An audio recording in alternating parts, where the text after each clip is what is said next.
When the first great cities of the Near East began to rise from the plains of Mesopotamia, political power did not remain small or local for long. Urban life created wealth, competition, and ambition, and from that world came a long sequence of imperial states. Sumerians, Akkadians, Assyrians, Lydians, Medes, and Babylonians each ruled broad territories in turn until Babylon itself was brought down by Cyrus the Great of Persia. Cyrus did not present his rule as something entirely new. He cast himself as the renewer of an older and more ancient order, a king who had restored stability after decay. The styles of kingship he embraced, the symbols of rule he displayed, and even the artistic language of power that surrounded his court were already deeply rooted in the older civilizations of Mesopotamia. In many ways, the Persian Empire did not erase what had come before it. It gathered those older traditions into a larger and more durable imperial form. The empire created by Cyrus, later known as the Achaemenid Empire, spread across an immense landscape, from the Aegean world in the west to the distant lands of Central Asia in the east. His successors pushed even farther. Cambyses added Egypt to Persian rule, bringing under one government many of the most advanced, settled peoples of the known world. This was one of the earliest and boldest attempts to unite so many civilizations within a single political structure. To manage such a vast and diverse empire, the Persians relied on a flexible but highly organized system of administration. Roads tied together distant provinces. Agricultural investments supported large populations. Trade moved across deserts, rivers, and mountains. Cities flourished because order, transport, and taxation worked on a scale the ancient world had rarely seen before. The empire connected Mesopotamia to Anatolia, Egypt, the Mediterranean, and the interior of Asia, creating a political world that was both enormous and remarkably functional. Beyond that ordered landscape, however, lay another world entirely. To the northeast of Mesopotamia stretched the steppe, a huge belt of grassland reaching across Eurasia from the Black Sea region toward the Far East. This was the domain of nomadic peoples, communities that did not build life around fixed cities, heavy agriculture, or permanent walls. They moved with their herds, lived on meat and milk, and followed seasonal rhythms across open land. Their world was shaped by mobility, endurance, and scarcity. Metalworking gave them better tools and better weapons, and over time they became masters of a way of life that was perfectly adapted to survival in harsh country. They did not depend on settled fields or urban markets in the same way that southern peoples did.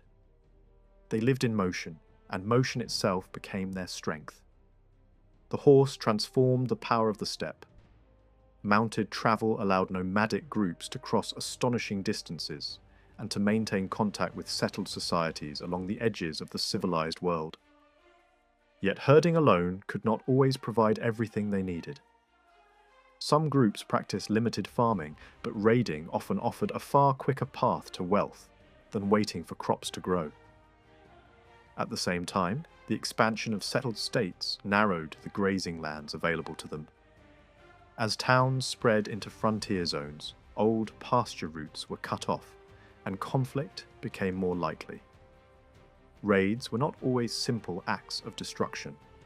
They were often tied to competition over land, access, and survival. In war, the nomads held powerful advantages. Their entire way of life prepared them for hardship. They were used to long movement, severe weather, poor supplies, and sudden violence. Skills that city dwellers trained for in barracks were learned by steppe children almost from infancy. Riding and archery were not specialized arts in their world. They were basic tools of life. Settled empires understood the danger and sometimes tried to turn it to their advantage by hiring nomads as mercenaries. But this solution carried obvious risks. In the 7th century before Christ, the Assyrian king even sealed an alliance with a nomadic ruler through marriage.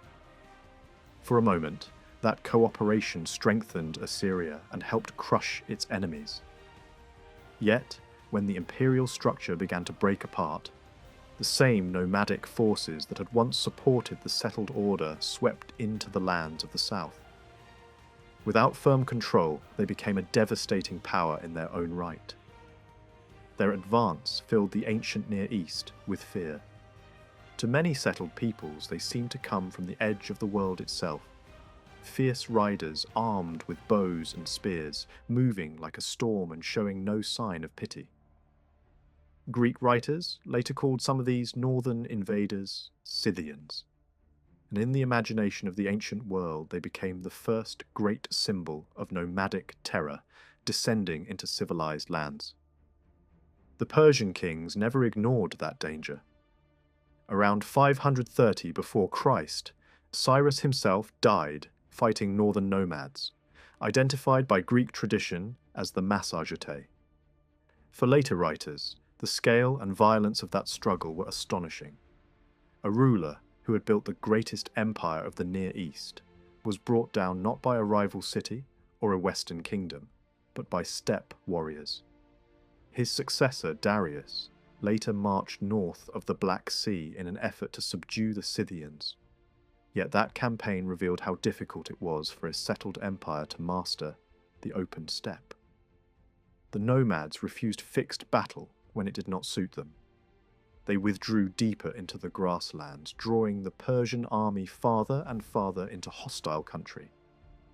Eventually, the danger and futility of the pursuit forced retreat. Even the mightiest imperial machine could find itself powerless when dragged into a world built for speed, distance, and evasion. Yet the first Persian Empire did not collapse because of the steppe. Its final defeat came from the west, from the Greek world, and above all, from Macedon. Persian attempts to conquer Greece had once shaken the entire eastern Mediterranean. Darius had dreamed of subduing the Greek mainland, and Xerxes had carried on that struggle. Battles such as Marathon, Thermopylae, Salamis, Plataea, and Mycale became central to Greek memory, celebrated as moments when small states resisted overwhelming imperial power. But the true destroyer of the Persian Empire was not one of the old Greek city-states. It was Alexander of Macedon. Macedonia still had a rougher and more tribal political order than the great cities of Greece, yet its rulers spoke Greek, admired Greek culture, and positioned themselves within that wider world. The court of Macedon already participated in Hellenic art, drama, and political thought before Alexander ever marched east. Greek culture itself had long been shaped by the civilizations of the Near East. Writing, mythic patterns, artistic forms, and parts of vocabulary all reveal deep Eastern influence. Greek authors did not always describe Persia with simple contempt. Many wrote with fascination, respect, or even envy about Persian kingship and order. So when Alexander conquered the Persian Empire, the result was not merely destruction. It was also a meeting, or perhaps a return, of connected worlds. Greek political and cultural forms spread across lands where civilization had first flourished, thousands of years earlier. In distant Bactria and beyond, cities appeared with schools, gymnasiums, baths, and theatres. Greek poetry and drama reached communities far from the Aegean.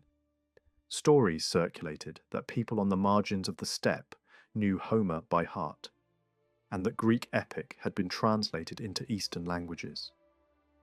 Whether exaggerated or not, such claims reflect the scale of the cultural transformation. Alexander himself was later imagined as a ruler who wanted to bind Macedonians and Asians together, not only through conquest, but through marriage and shared future generations. One of his generals, Seleucus, married into an Iranian family of high rank, and from that union arose the Seleucid dynasty. After Alexander's death, the Seleucids inherited most of the old Persian lands. Yet they did not tear apart the imperial framework they had taken over. The administrative divisions, local customs, and much of the governing machinery of the old empire remained in place because they still worked. Seleucus founded a new capital, Seleucia, near the great rivers of Mesopotamia, and in time it eclipsed Babylon as the main metropolis of the region. Still, as the 3rd century before Christ unfolded, the center of Seleucid power shifted westward toward Antioch in Syria. Ties to the Mediterranean grew stronger while control over the eastern provinces weakened. That weakening opened the way for major change. Distracted by wars with Egypt and internal problems, the Seleucid monarchy gradually lost its hold on the east. Around the middle of the 3rd century before Christ, Bactria and Parthia moved toward independence. Then, fresh nomadic pressure transformed the situation. A people called the Parni, one branch of the wider Dahai Confederation, entered the vacuum. They lived near the eastern shores of the Caspian Sea and had a strong reputation as fighters. Earlier generations of these steppe warriors had served both Persian and Macedonian armies. Now one of their chiefs, known in Western tradition as Arsaces, seized the chance to found a new power. His own people did not leave behind a clear native name for the kingdom they created, but because they took control of Parthia, the outside world came to call them Parthians, and their royal line became known as the Arsacids. Over the next 2 centuries, as the Seleucid state continued to fragment, Parthia gathered strength from the ruins. The true architect of empire was not the founder but a later king, Mithridates I. Under him, Parthia became more than a frontier kingdom. It turned into a serious imperial state. He deliberately lowered the prestige of the Macedonian order and revived the memory of older Iranian monarchy. His coronation at Seleucia carried enormous symbolic meaning, and the ancient title King of Kings returned as a public claim of legitimacy. Not long after, Ctesiphon was founded nearby, a city that would grow into one of the great capitals of the Iranian world and eventually overshadow Seleucia itself. But expansion did not mean security.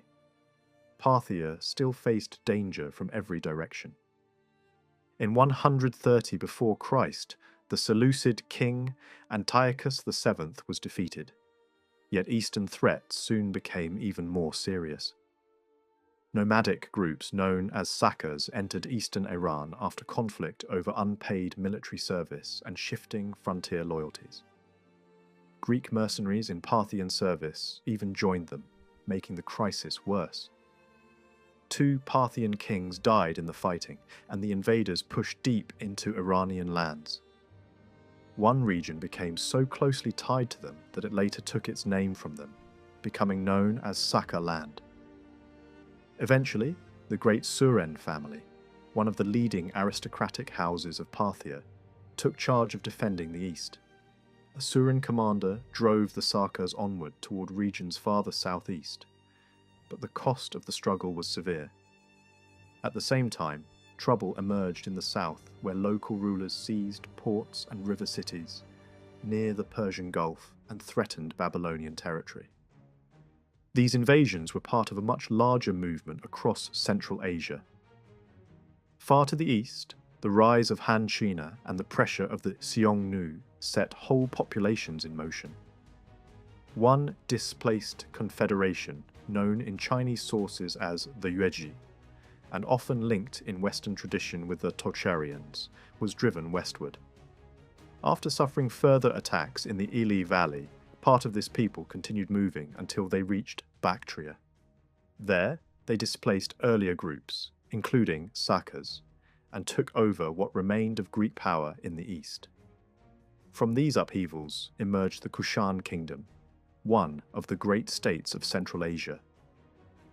In Iranian memory, such struggles were not forgotten.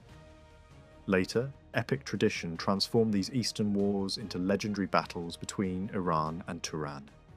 Names of real rulers and families entered the world of heroic poetry, and historical migration became mythic conflict. Parthia itself recovered under Mithridates II, who restored order after a period of disaster.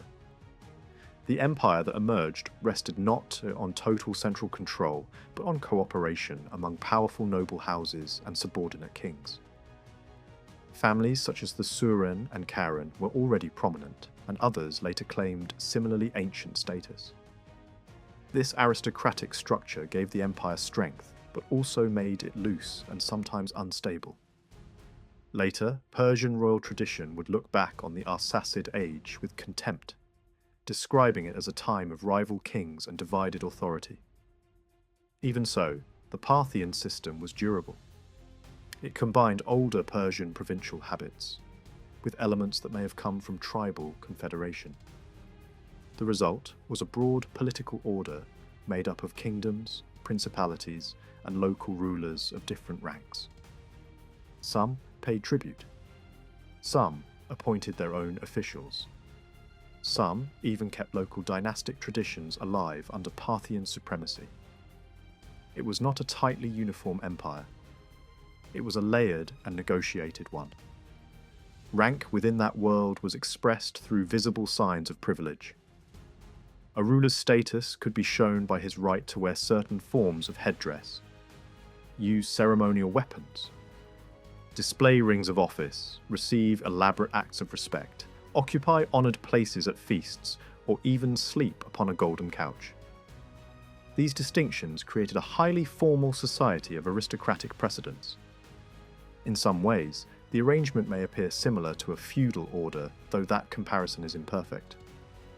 It was less about a rigid system of land tenure and more about military obligation, noble dignity, and personal hierarchy within a royal confederation.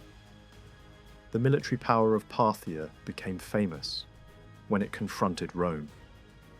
No Eastern state before it had dealt Rome such a devastating blow. The clash exposed limits in Roman confidence and shattered the idea that Roman expansion was unstoppable. At the time, Parthia was weakened by internal rivalry, and Roman leaders believed the moment favourable. Marcus Licinius Crassus, one of the great power figures of the late Roman Republic, sought glory in the East. He imagined a successful campaign against Parthia would raise him to the level of Caesar and Pompey. But ambition outran understanding. Roman knowledge of Parthian warfare and Mesopotamian conditions was dangerously poor. Crassus ignored useful advice from Armenia, crossed the Euphrates, and advanced into a theatre of war for which he was not prepared. The defence of Parthia fell once again to a commander from the Suren family. The Parthians used deception, mobility, and timing with great skill. A feigned withdrawal lured the Romans onward, and near Carrhae the trap closed. Roman cavalry support collapsed. Then the full Parthian force appeared. Their horsemen, covered at first, suddenly revealed gleaming armour, bright weapons, and heavily protected mounts. Their standards, decorated with gold and silk, must have struck the Romans as both exotic and terrifying. Heavy cavalry pressed the enemy, while mounted archers circled and rained arrows without pause. The Romans, trained for a different kind of war, found themselves trapped in a killing ground where every advantage belonged to their opponent. The attack continued until darkness, resumed the next day, and ended in catastrophe. Thousands died, thousands more were captured. Crassus himself was killed.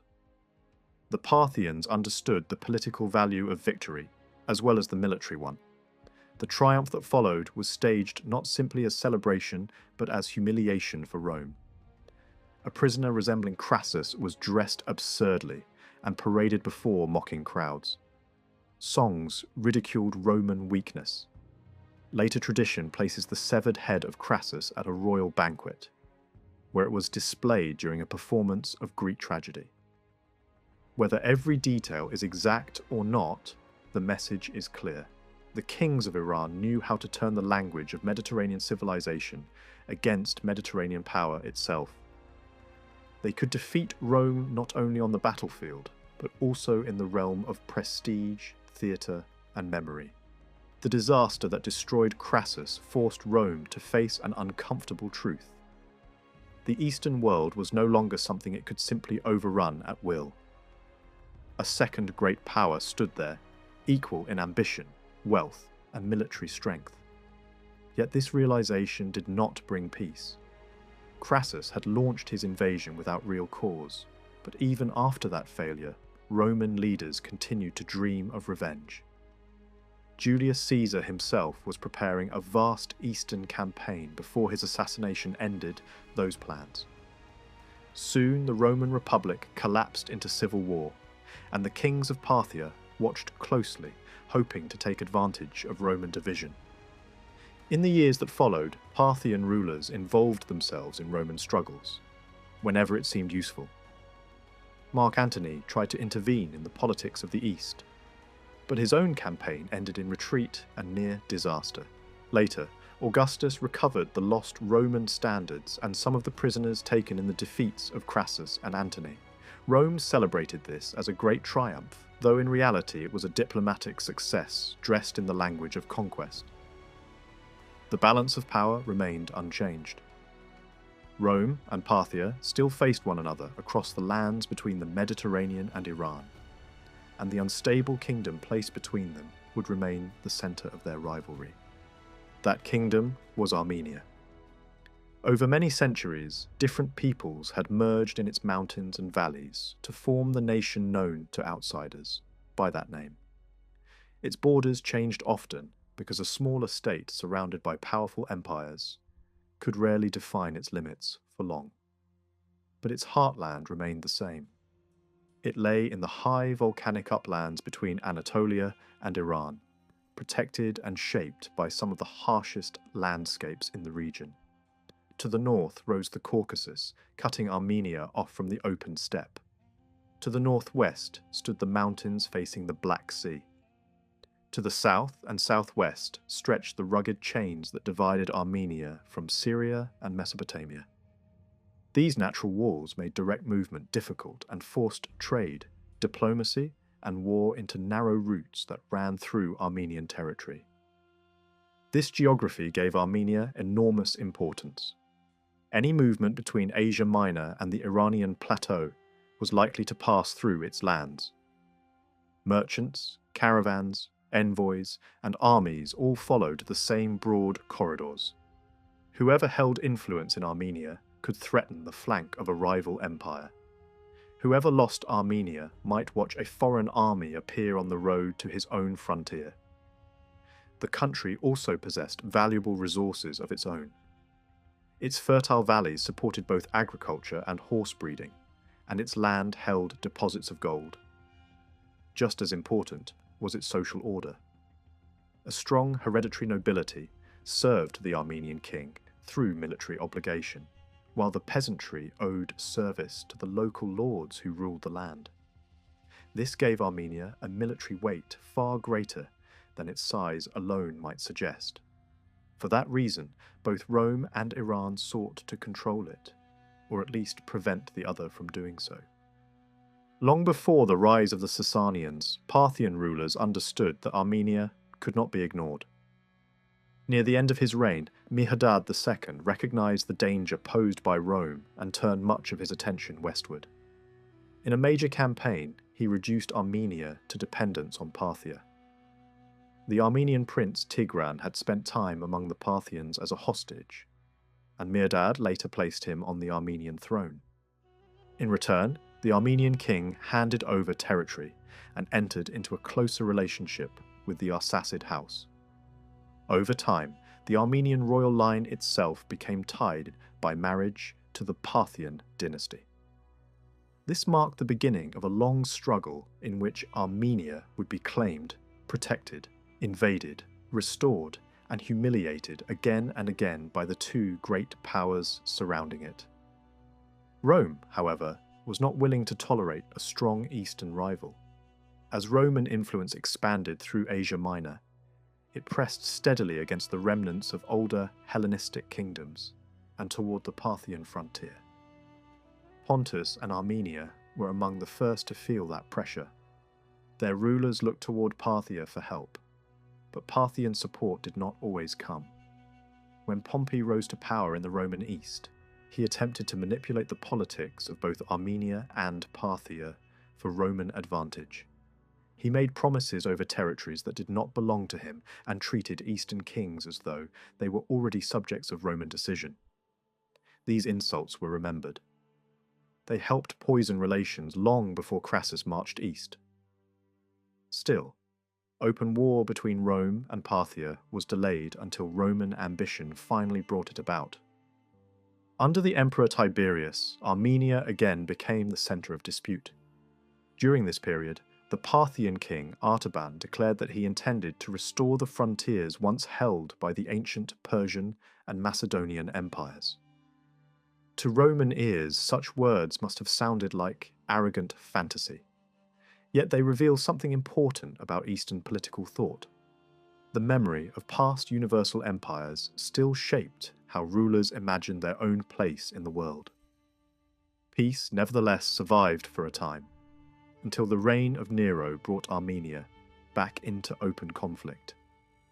In the middle of the 1st century after Christ, the Parthian king, Wallagash, placed his brother Tierdat on the Armenian throne. Rome answered by sending the general Corbulo to defend its interests there. His army suffered terribly. Soldiers endured relentless training in summer heat and then faced the brutal snows of an Armenian winter. Discipline weakened, desertions increased, and some men died where they stood guard. Even so, the Romans captured and destroyed Artaxata, one of Armenia's great centers. That victory reflected not only Roman endurance, but also Parthian weakness, because Wallagash was distracted by revolts and internal unrest.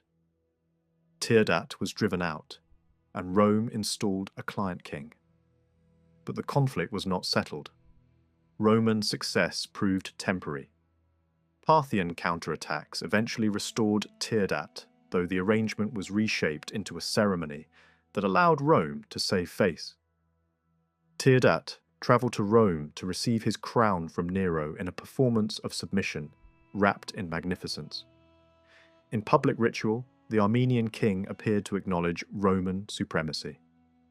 In reality, Armenia had returned to Arsacid hands. The spectacle satisfied Roman pride, but it solved nothing permanently. It was another compromise in a contest that neither side could fully win. Wallagash was the last Parthian ruler to project real greatness before the dynasty entered a long period of weakness. During his reign, Parthian culture became more visible in royal expression. The Parthian language appeared on coins, and a new city was founded near the twin centres of Seleucia and Ctesiphon. Yet while the monarchy tried to strengthen its identity, new threats emerged. From the northeast came the Alans, nomadic raiders who broke through the frontier, overran parts of northern Iran, and pushed into Armenia. They plundered widely and nearly overturned Tierdat's rule, but they had no interest in governing what they conquered. After gathering immense booty, they withdrew again into the steppe. The invasion exposed how vulnerable the Parthian state had become. By the 2nd century, dynastic conflict inside Parthia had become constant. In the year 114, the Roman Emperor Trajan launched a full-scale invasion, ignoring the warnings of earlier Roman defeats. His excuse was once again Armenia. The Parthian king had replaced its ruler without Roman approval. This was enough for Trajan, who was already eager for conquest. He marched into Armenia, refused to recognize its new king, and turned the kingdom into a Roman province. Then he pushed further, annexing western Parthian lands, capturing Ctesiphon and reaching the Persian Gulf. He is said to have stood there regretting only that age prevented him from going still farther in imitation of Alexander. Yet even this great campaign failed to destroy Parthia. Roman occupation shook the state but did not break it.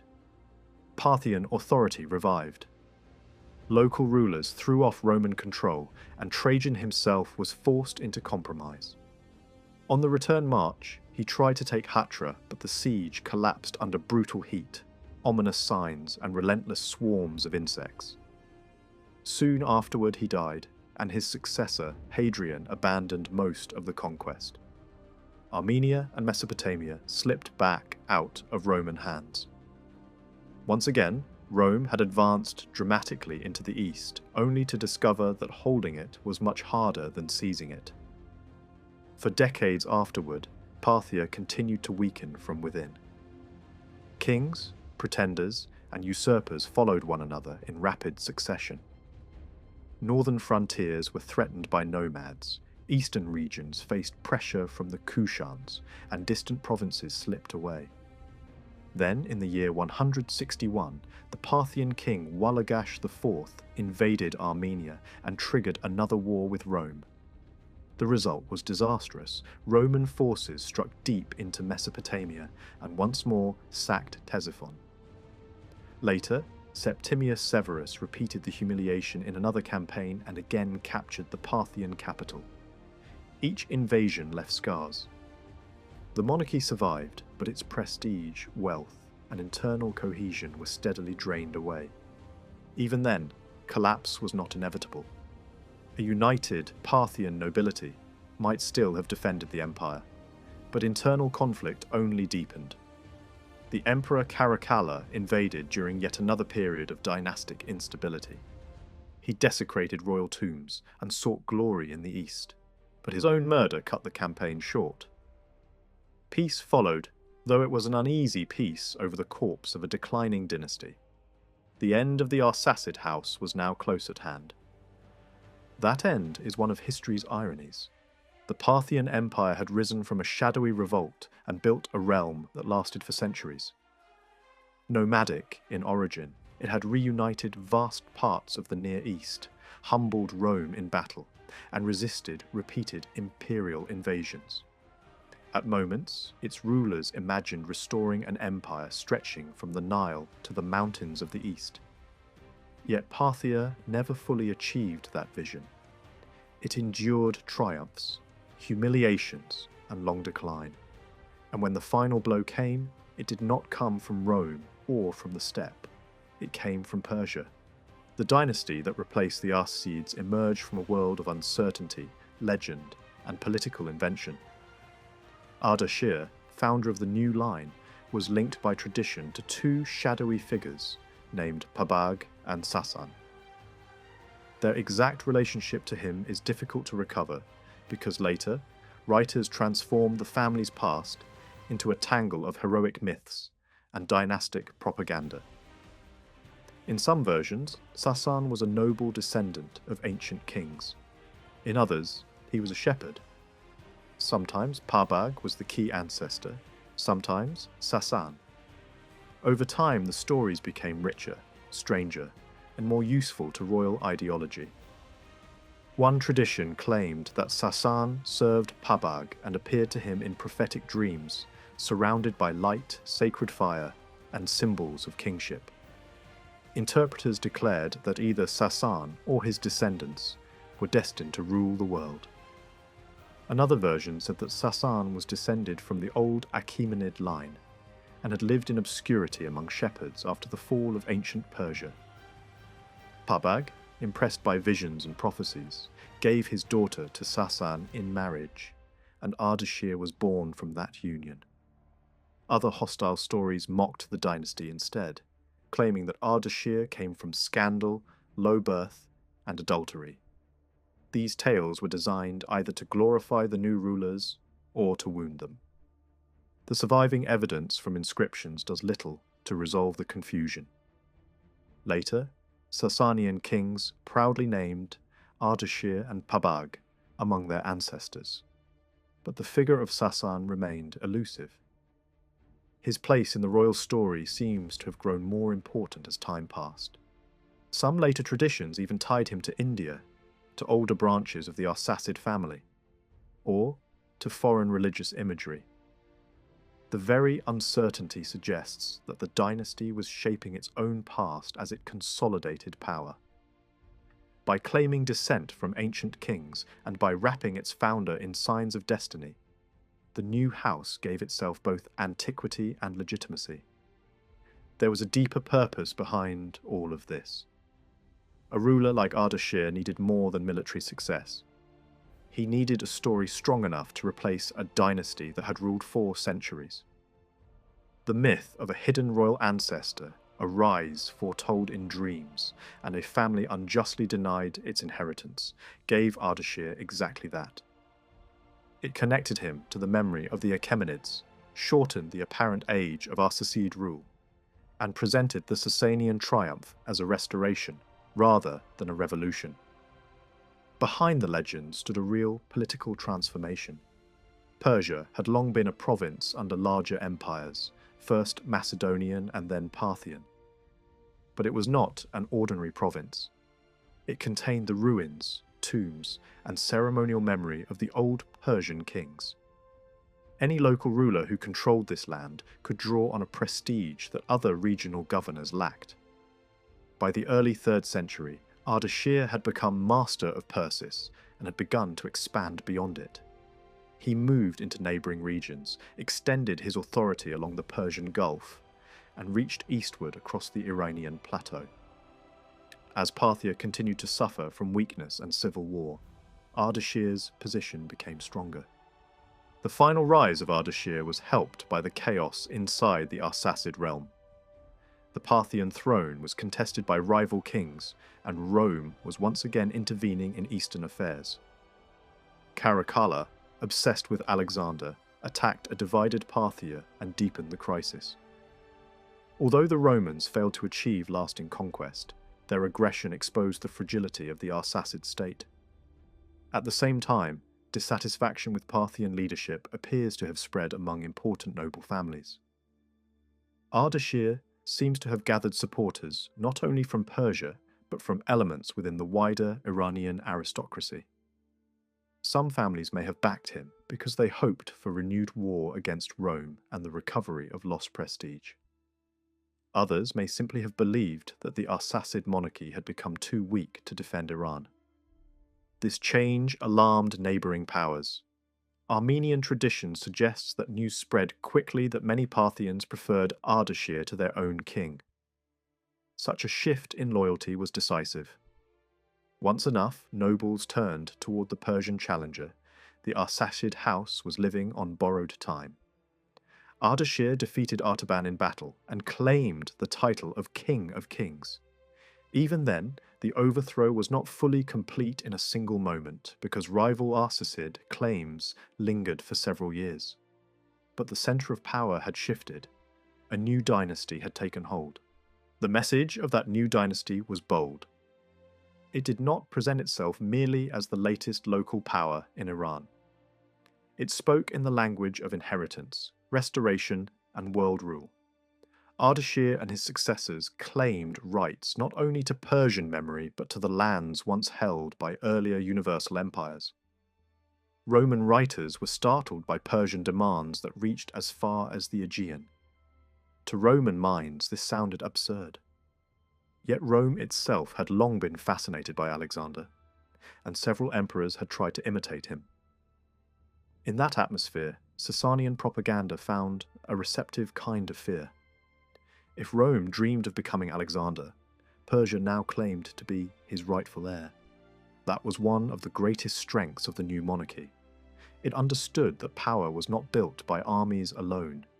It also depended on symbols, legends, ancestral memory, and the ability to make subjects and enemies alike believe that history itself was moving in a certain direction. The Arsacids had once humiliated Rome and dominated the Iranian world, but they had allowed their empire to rot from within. The Sassanians rose by offering something different, a sharper ideology, a more forceful kingship, and the promise that Iran's old greatness would not merely survive, but return in a stronger and more disciplined form. It is still possible to trace the shock that Ardashir's rise created in the Roman world. His sudden expansion did not pass unnoticed. Across the eastern provinces, anxiety spread as reports arrived of a new Persian power gathering strength. His first major objective was clear: He sought control of Hatra, a heavily fortified city that stood between Iran and the Roman frontier. It had resisted even the strongest Roman emperors, and Ardashir himself failed to take it. But failure there did not slow him. Turning north, he secured wide regions in Media and Gurgan, steadily extending his reach. Even when his advance was checked in Armenia, the danger remained unmistakable. The Roman provinces of Mesopotamia and Syria were now directly exposed. What made the situation more alarming was not simply military pressure, but instability within the Roman ranks themselves. Some Roman troops surrendered without resistance.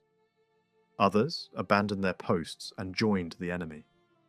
In Mesopotamia, discipline collapsed so completely that soldiers turned on their own commander and killed him. Disorder spread across the eastern frontier. Diplomacy failed. Letters and envoys could not persuade Ardashir to withdraw.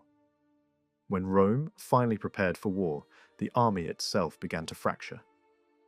Mutiny erupted, and in Syria there were even attempts to proclaim a rival emperor. The Persian advance had not only challenged Roman territory, it had shaken Roman authority from within. The emperor eventually restored a degree of control, but the larger problem remained unresolved. War became inevitable. Roman strategy aimed at a coordinated attack using 3 separate armies advancing from different directions. The emperor was meant to lead the main force in person, yet hesitation at the decisive moment led him to pass command to another. The result was disastrous. Ardashir personally led a stronger army against the central Roman force and destroyed it. The defeat was severe, remembered as a catastrophe that few could match. Meanwhile, the northern Roman army never even reached the battlefield. Harsh winter conditions in Armenia devastated it, killing many and crippling others. The surviving forces gathered at Antioch, preparing for another confrontation that never came. The war ended without a final clash, leaving both sides claiming success. In reality, neither side had achieved a decisive victory. Rome had managed to slow the Persian advance, but at great cost.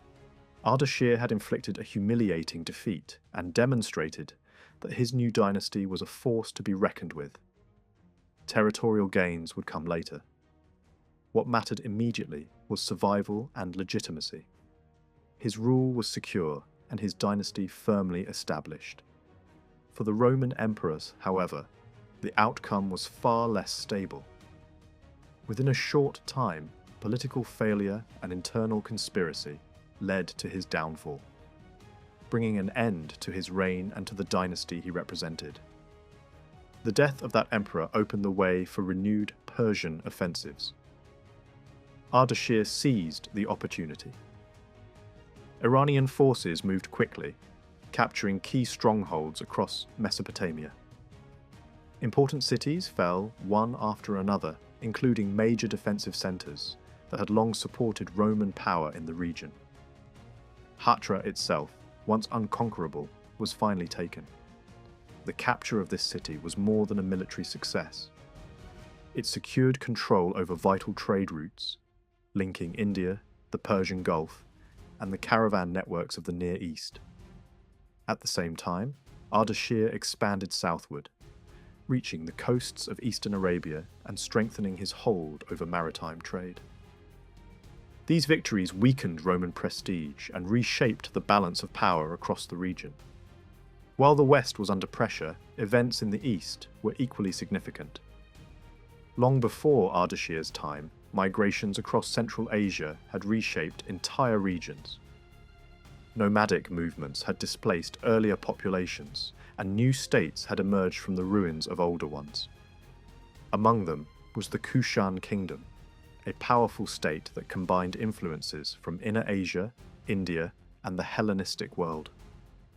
Its cities were marked by advanced irrigation systems, large agricultural networks, and active trade routes. Its coins reflected a blend of cultural traditions, drawing from Greek, Roman, and local models. Over time, however, this kingdom weakened. Gradually, parts of its territory fell under Persian control. Local rulers were retained but placed under Iranian authority, acting as intermediaries between the empire and the frontier. These eastern regions became a buffer zone, separating Iran from the unpredictable, nomadic world beyond. Cultural blending continued there, visible in coinage and titles that appealed to diverse populations. Meanwhile, the nomadic powers of the steppe were occupied with their own struggles.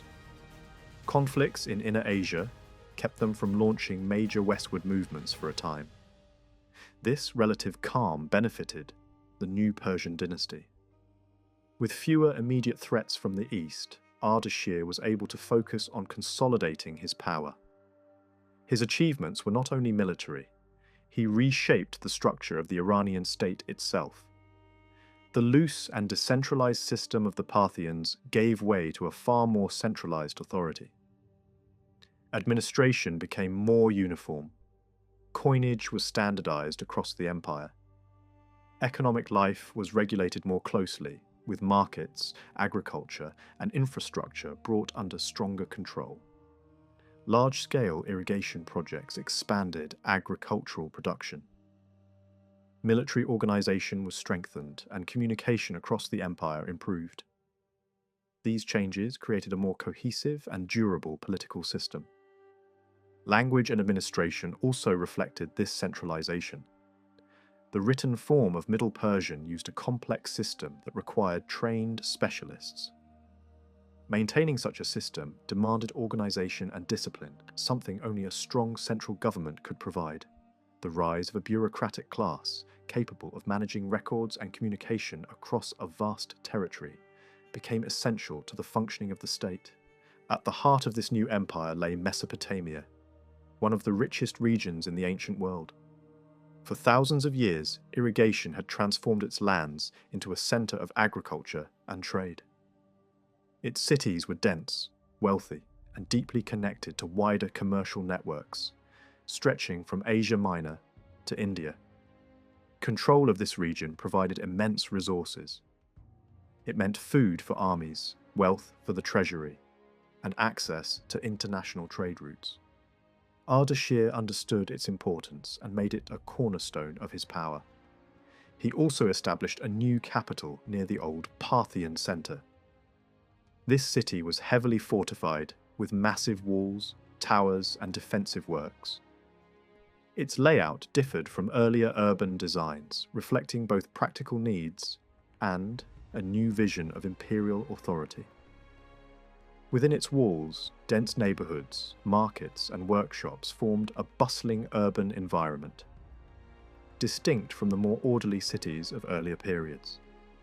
Ardashir's image of kingship was closely tied to religion. His monuments present him as a ruler, chosen by divine authority. Carvings show him receiving symbols of power directly from a supreme deity, emphasizing a connection between kingship and the divine order.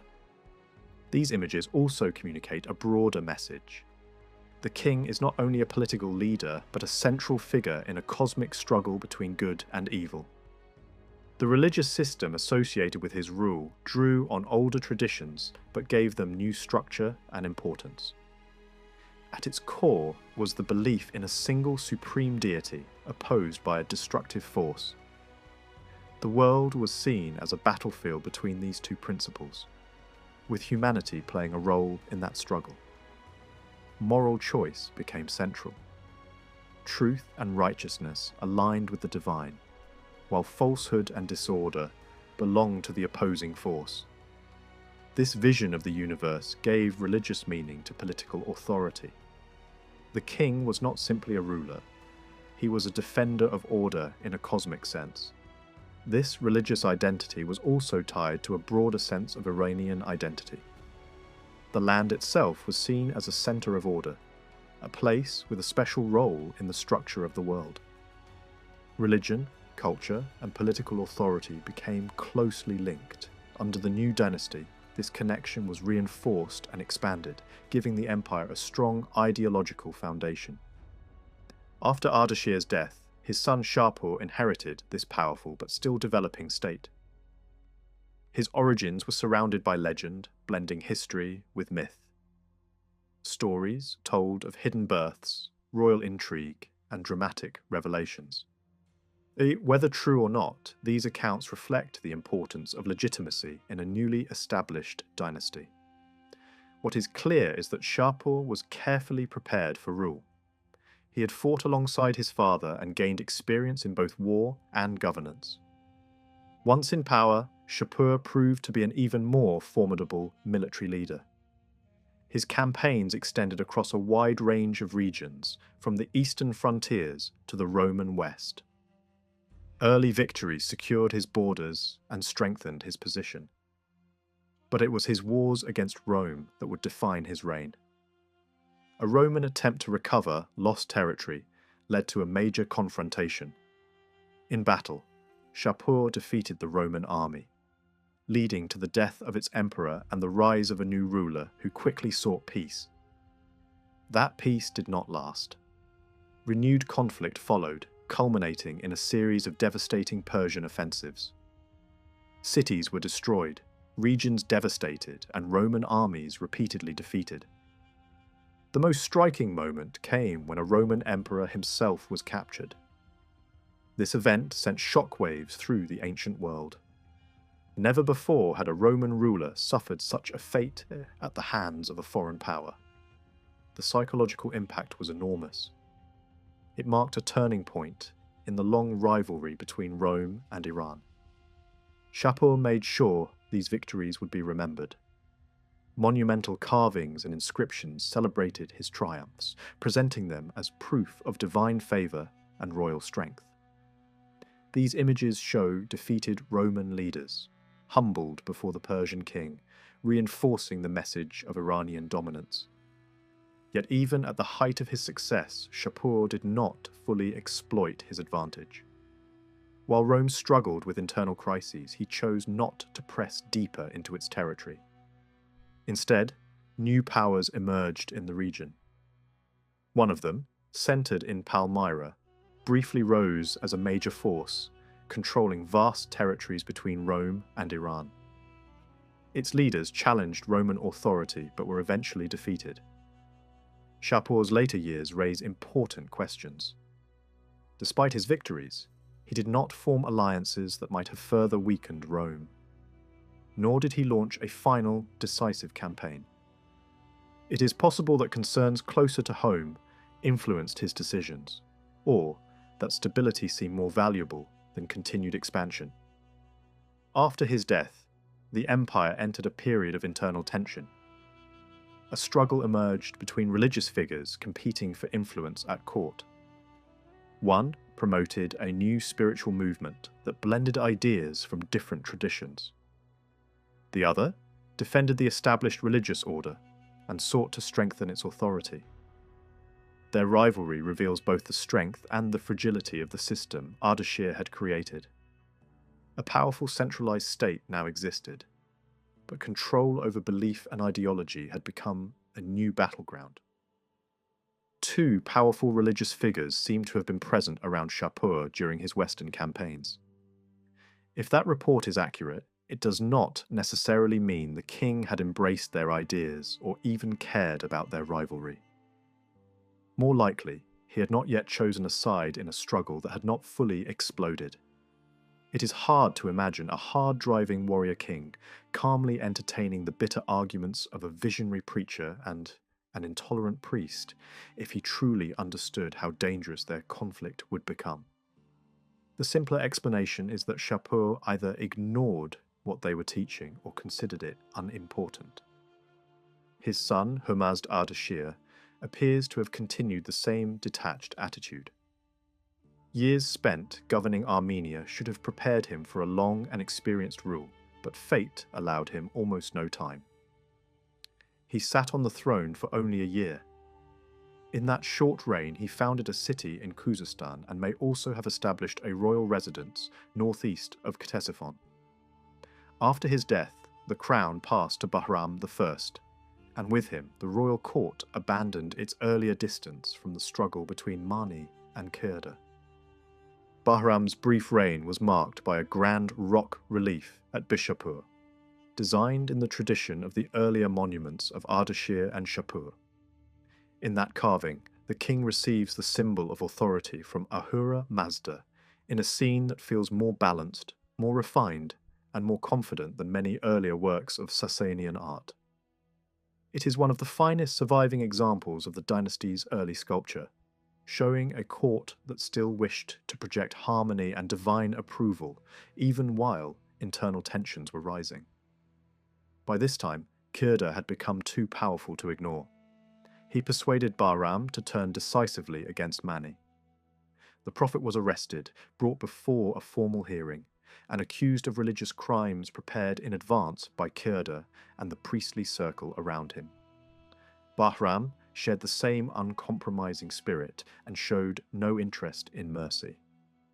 Mani was loaded with chains and thrown into prison, where he soon died. Later stories remembered his end in different ways.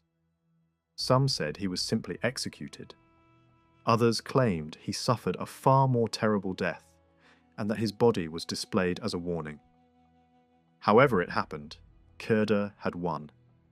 The prophet who had once moved freely in the orbit of kings had been silenced by the alliance of throne and priesthood.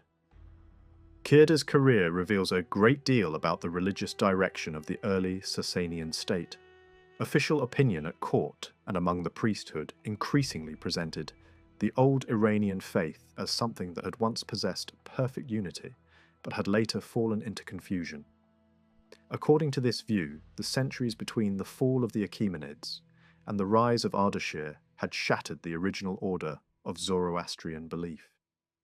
In place of one clear tradition, there were now many local practices, many schools of ritual, many doctrines, and many competing claims to truth.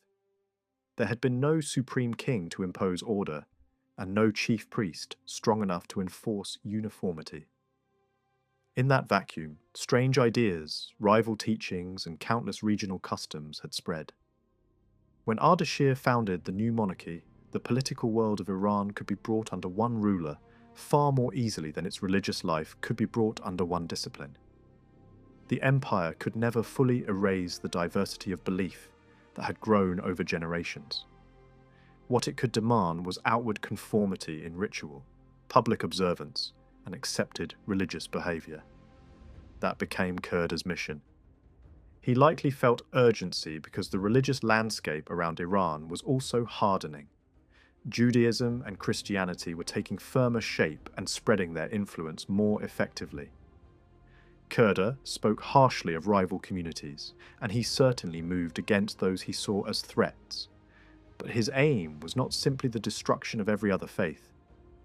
His deeper goal seems to have been the imposition of public obedience to the ritual order favoured by the state. Other communities could survive, but they were expected to acknowledge and participate in the sacred duties owed to the cosmic order of the Iranian world. Sun, moon, fire, water, and the wider circle of honoured divine beings all belonged to that order. Those who were forced into such compliance must often have accepted it bitterly. Even those who submitted would have done so with resentment. Yet from the perspective of Kyrda and the court, this may have looked less like persecution and more like a demand for loyalty to the empire itself. Under Bahram II, who came to power in 274, the monarchy became weaker while Kyrda's authority reached its greatest height. The king treated the high priest almost as a guide and saviour, rewarding him with titles, noble standing, and control over the great shrine of Anahita at Istakhr. That appointment was deeply significant. Later tradition tried to connect the ruling house itself with that temple, perhaps to justify royal influence over a sacred centre once associated with the priesthood. But if the dynasty had truly regarded that sanctuary as part of its own inherited claim from the beginning, then Kyrda's authority there suggests how fragile royal power had become. The priest had entered spaces that should have belonged firmly to the crown, and while he tightened religious control, political disorder grew in the background. Rebellion broke out under a man named Hurmazd, the governor of Sakistan, who drew support from frontier peoples and nomadic groups. The revolt shook the empire seriously, though Bahram managed to hold on to his throne. At some point, he seems to have crushed the movement and placed his own son in authority over the troubled region. Even so, the rebellion showed how unstable the state had become beneath the outward language of divine kingship. This internal weakness invited Roman aggression. The Emperor Probus had already considered invading in 282, but he was killed before he could act. His successor, Cyrus, completed what Probus had only planned. He ended operations elsewhere, marched east into Mesopotamia, and advanced without serious resistance. Later, Roman tradition claimed that he captured Ctesiphon itself but went no farther because lightning struck him dead beside the Tigris. That story may preserve a real event, but it may also hide a mutiny, a failed advance, or simple fear among the troops at the thought of pushing deeper into Iranian territory. Whatever the truth, the campaign ended abruptly. Numerian, who followed Carus, withdrew from Mesopotamia and abandoned the gains without even pressing for a formal peace. Bahram II somehow recovered both his capital and the lost ground, yet the humiliation remained. Iran had regained its land, but not its prestige. For nearly 20 years after that, the relationship between the two empires drifted uncertainly between negotiation and renewed threat.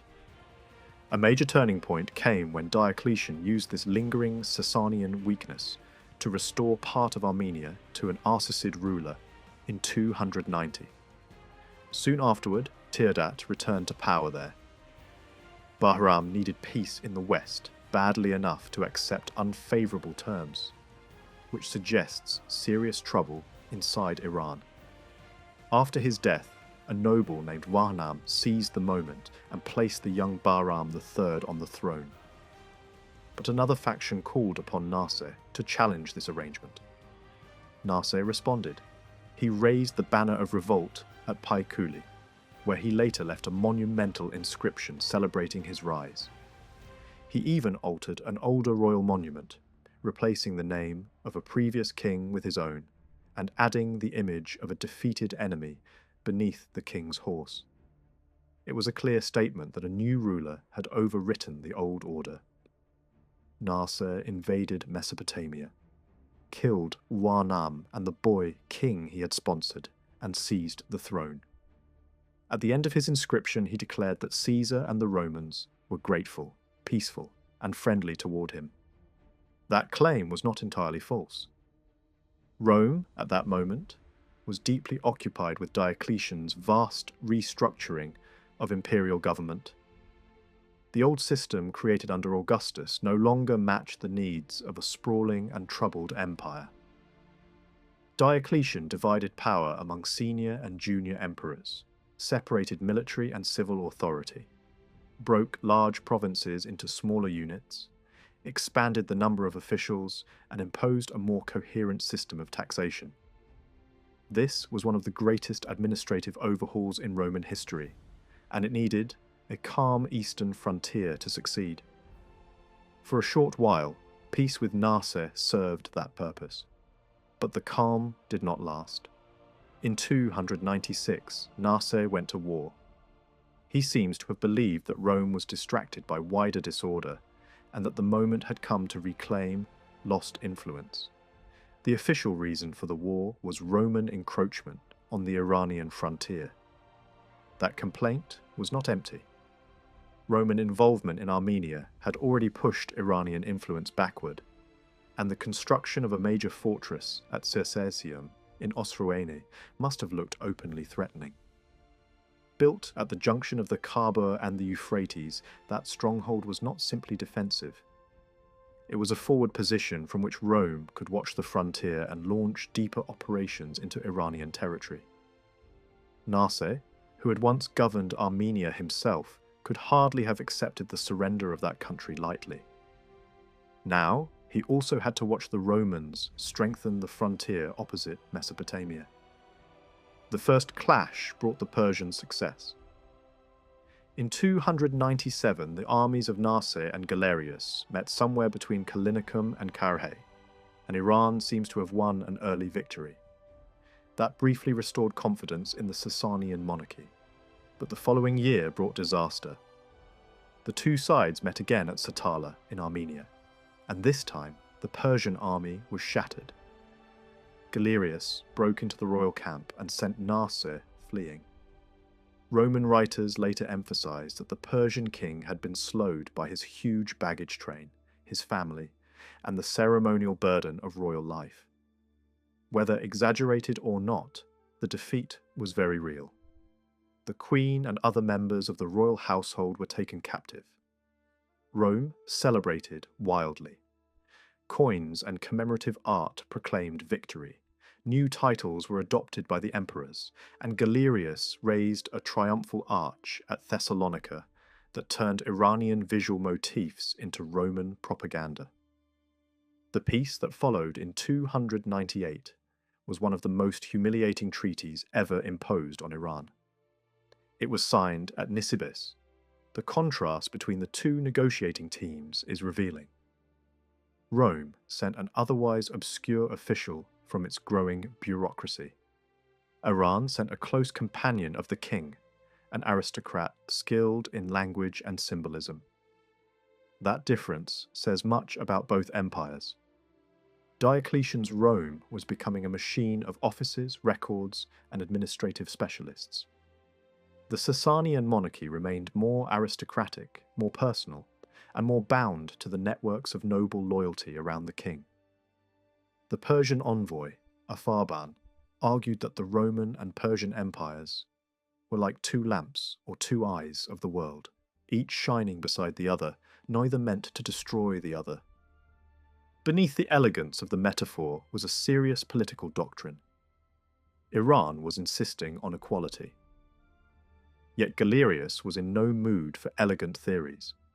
When Apharban hinted that fortune changes, and that today's victor might tomorrow be humbled, the Roman Caesar exploded in anger and invoked the memory of Valerian, the emperor whom Shapur I had captured decades earlier. Rome had not forgotten that shame. Even now it burned like an old wound. Narse may well have feared that his captive family would be abused in revenge. They were not. Roman custom prevailed, and they were returned unharmed, but the treaty itself remained brutally one-sided. The Roman representative later met Narse in Media and presented terms that transformed the strategic map of the frontier. Iran surrendered a cluster of provinces that controlled the main routes from Mesopotamia into southern Armenia. Rome did not annex all of them directly. Instead, it left them under local rulers, creating a buffer zone that also happened to serve Roman military interests perfectly. This settlement gave Rome access to the approaches leading toward the Tigris and placed the easiest northern routes under Roman supervision. The empire fortified the region quickly. Any Persian movement through that zone would now be far harder to conceal. The treaty also dealt with Iberia and trade. Iberia was placed more firmly in the Roman sphere, another blow to Iranian influence in the Caucasus. Nisibis was designated as a centre for commerce between the two empires. That clause was probably unenforceable in practice across such a long and porous frontier, and Narse resisted it. The Roman envoy answered in the cold language of official procedure, explaining that the embassy had no authority to alter that point, because the emperors had given no instructions.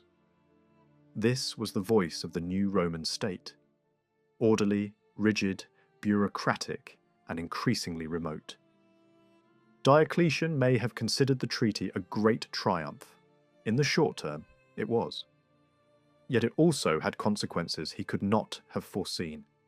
By strengthening Roman influence in Armenia and Iberia, the settlement indirectly eased the northward spread of Christianity into regions long contested by Iran. The Syriac Christian world now reached more confidently across the Tigris. Tirdat of Armenia, restored through this wider balance of power, would become the first ruler to adopt Christianity as state religion. From Armenia, the faith moved quickly toward Iberia, further weakening Iranian prestige in the Caucasus. A diplomatic victory for Rome thus also became a religious and cultural advance that worked against Sassanian interests in the long run. By the end of the 1st century of Sassanian rule, the dynasty had already shown both extraordinary strength and dangerous fragility. Ardashir had founded it from modest beginnings, but Shapur I had turned it into a formidable imperial power.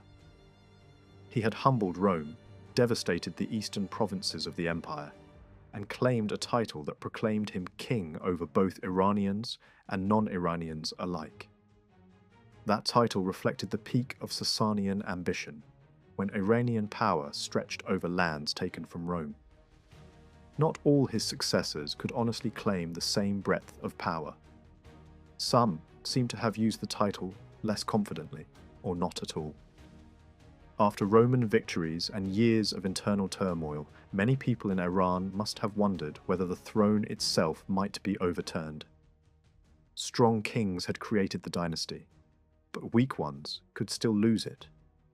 At the same time, the machinery of the state was growing. Shapur's great inscription lists an expanded court filled with more dignitaries than had stood around his father. Behind those titled men, there must also have stood a far larger population of servants, scribes, advisors, pages, eunuchs, priests, and other officials. The royal household and the state were becoming more elaborate. Shapur also seems to have rewarded talent and service generously, sometimes elevating individuals for reasons that may have looked whimsical from outside. One famous inscription recalls how a royal scribe created a bust of the king and was rewarded with gold, silver, slaves, women, land, and a garden. If a scribe could be raised so richly, countless others across the court must also have advanced through royal favour. Such generosity enlarged the elite and increased the number of people invested in the system. No government willingly shrinks itself, and under weaker rulers this growing apparatus may have expanded even further. Religious enforcement under Kavad, rival court factions, and repeated succession crises probably accelerated that process. The danger was obvious. A state built to serve the throne could one day smother it. A king might become little more than a figure at the centre of a machine controlled by priests, nobles, and officials. Nasser seems to have recognised at least part of that danger. One sign of this is the shift in policy toward the followers of Mani. At some point, the Sassanian court appears to have reached an accommodation with them, enough that Roman authorities later treated Manichaean activity in Egypt as something tied to Iranian interests. That could only have happened if the monarchy had partly stepped back from Kavad's hard line. Exactly what bargain was struck remains unclear, but it suggests that the crown was trying to restore some balance against the overreach of the priesthood. Very little is known about the next two kings after Nasser. His son Hurmuz II ruled for 7 years. Later, tradition says, his reign began with severity and ended in kindness. But it is difficult to know whom he punished or why. One doubtful report claims he raided Roman territory in revenge for Diocletian's treatment of Christians. If such attacks happened at all, they cannot have amounted to much because the peace of 298 held firm for 4 decades. After him came Ador-Nasser, who ruled for only a single year. Later, writers attached a dark omen to his childhood, saying that when his father asked whether he liked a tent made from animal skins, the boy replied that when he became king, he would make a finer one from human skin. Whether this story contains any truth is impossible to say.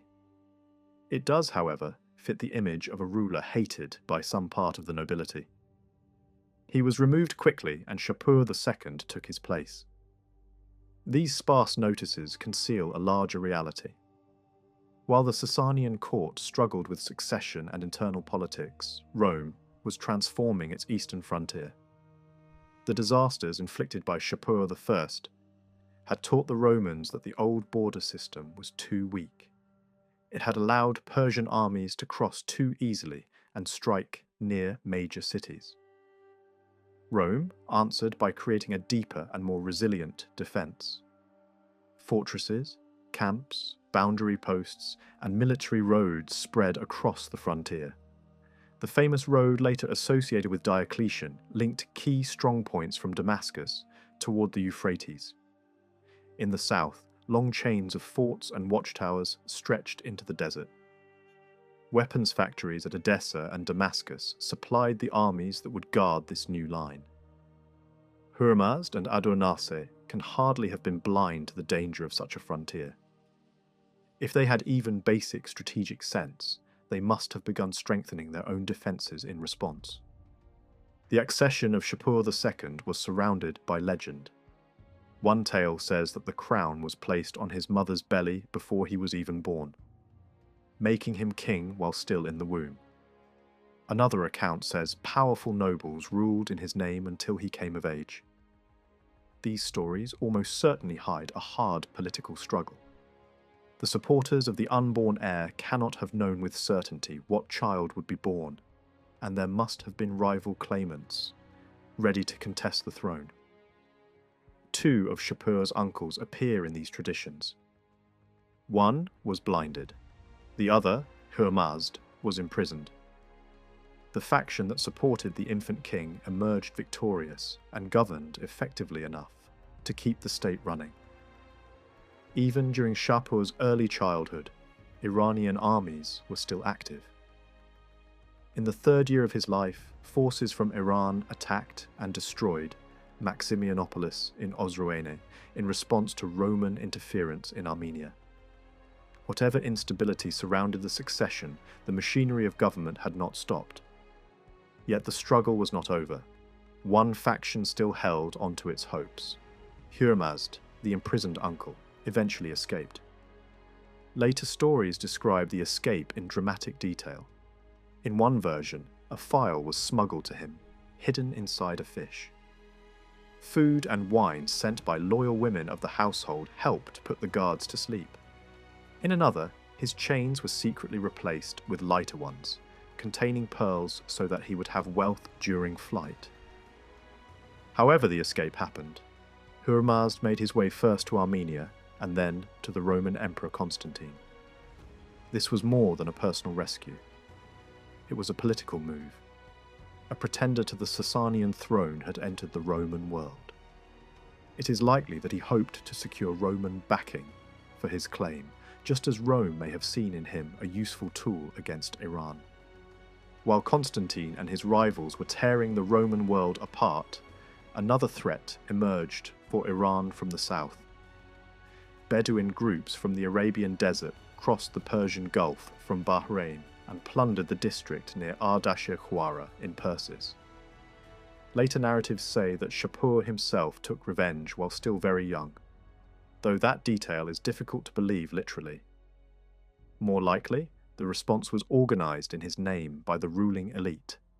Whoever led it, the campaign was harsh and effective. Iranian forces struck the southern desert of Iraq and the Arabian coast of the Persian Gulf. Wells were destroyed and routes were denied. The aim was clear: to push hostile groups farther back into the interior and prevent future raids from reaching the settled core of the empire. In doing so, the Sassanians tightened their control over both shores of the Gulf.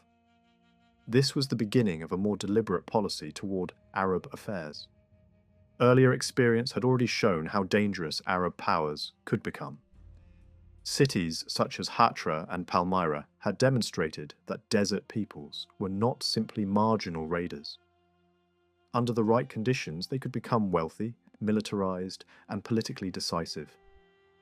Recent attacks from the south confirmed that the old frontier was too open.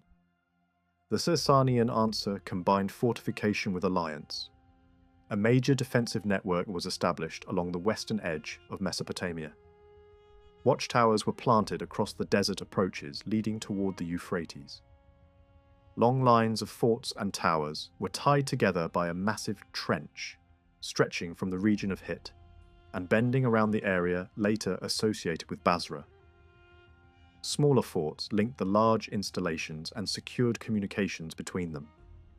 These works protected the edge of the alluvial plain, where canal agriculture ended and the open desert began. This was a hard frontier shaped as much by water and terrain as by walls. At the same time, the Sassanians deepened their relationship with the Lakhmids. An earlier alliance may already have existed, but under Shapur II, the Lakhmid Arabs and their capital at Hira rose to much greater importance. Their role was to police northeastern Arabia and keep tribes in that zone under control. They formed the outer defensive layer of the Sassanian world in the southwest. A Persian noble was appointed to supervise the client kingdom and its defences, while the Lakhmid ruler was granted authority over other Arab groups allied to Iran. This was a classic imperial arrangement, built on protection, reward, and dependency. It resembles in some ways the old relationship between the Persian king and the noble houses of Armenia. So successful was the model that Rome later adopted something similar with its own Arab allies, raising the Ghassanids to oppose the Lakhmids. In time, Hira became much more than a buffer capital.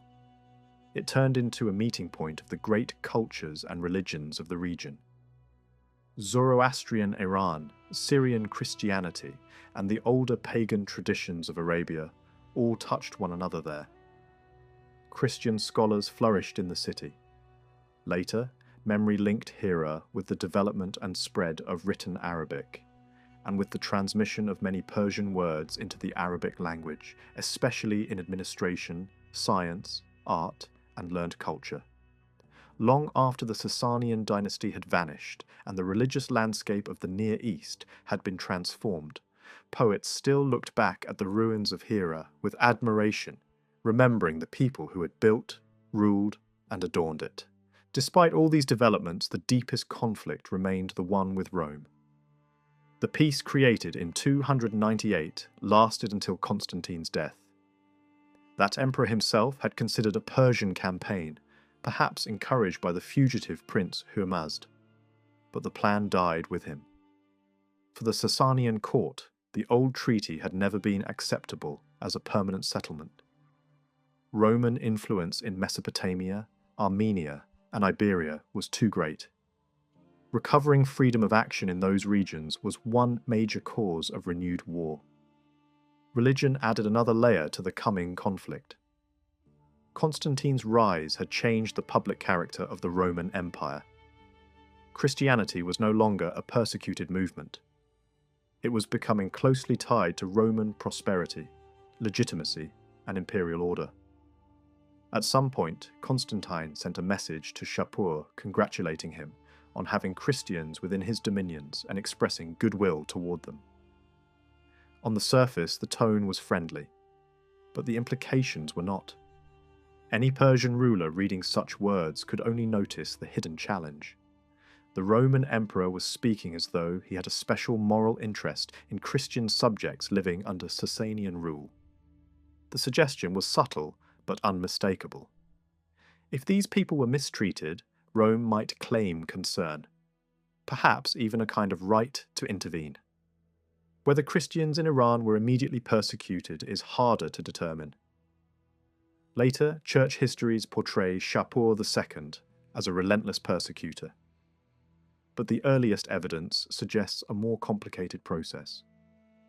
At first, the pressure seems to have taken the form of heavier taxation. Bishops were forced to take part in collecting the levy, which placed them in a painful position before their own communities. Some Christians reportedly died because they refused either to collect or to pay. Later texts expanded this memory into stories of an organized attempt to wipe out Christianity altogether. That is probably an exaggeration. The increased taxes were almost certainly connected to military preparations. Making bishops responsible for collection may have been an effort to integrate Christian communities more directly into the imperial fiscal system, rather than to destroy them from the beginning. Even so, a real persecution did eventually occur. A contemporary Christian writer described it as beginning in the 36th year of Shapur's reign, when churches were destroyed and martyrs were killed across the east. The most violent phase seems to have begun around 345, at the same time that the war with Rome entered a new stage. This timing matters. It suggests that the persecution cannot be understood apart from geopolitics. Once Christianity had become closely associated with Rome, the growth of the religion inside Iran looked increasingly like the growth of Roman influence. Armenia stood at the center of this problem. Its geography linked Anatolia with Iran, and its culture had long been shaped more deeply by Iran than by Rome. The habits of its nobility, the style of its courts, and the structure of its aristocratic society all reflected Iranian models. That system was naturally resistant to strong central authority. But as long as Armenia remained culturally and politically aligned with Iran, the Sassanian court could tolerate that instability. The situation changed dramatically when Teodat III and parts of the Armenian nobility embraced Christianity in the early 4th century. The new faith may have seemed at first like a way to distinguish Armenia from both surrounding empires, but that advantage was short-lived. Many Armenian nobles rejected Christianity and remained attached to older cults. They regarded the new religion as divisive and foreign, and some of them sided willingly with Shapur against their Christian countrymen. But once Rome also became Christian, the problem deepened. Christianity in Armenia and Christianity in the Roman Empire now appeared connected. To the Sassanian court, the spread of the faith could look like an extension of Roman power under religious cover. It is still possible to trace the shock that Ardashir's rise created in the Roman world. His sudden expansion did not pass unnoticed. Across the eastern provinces, anxiety spread as reports arrived of a new Persian power gathering strength. His first major objective was clear.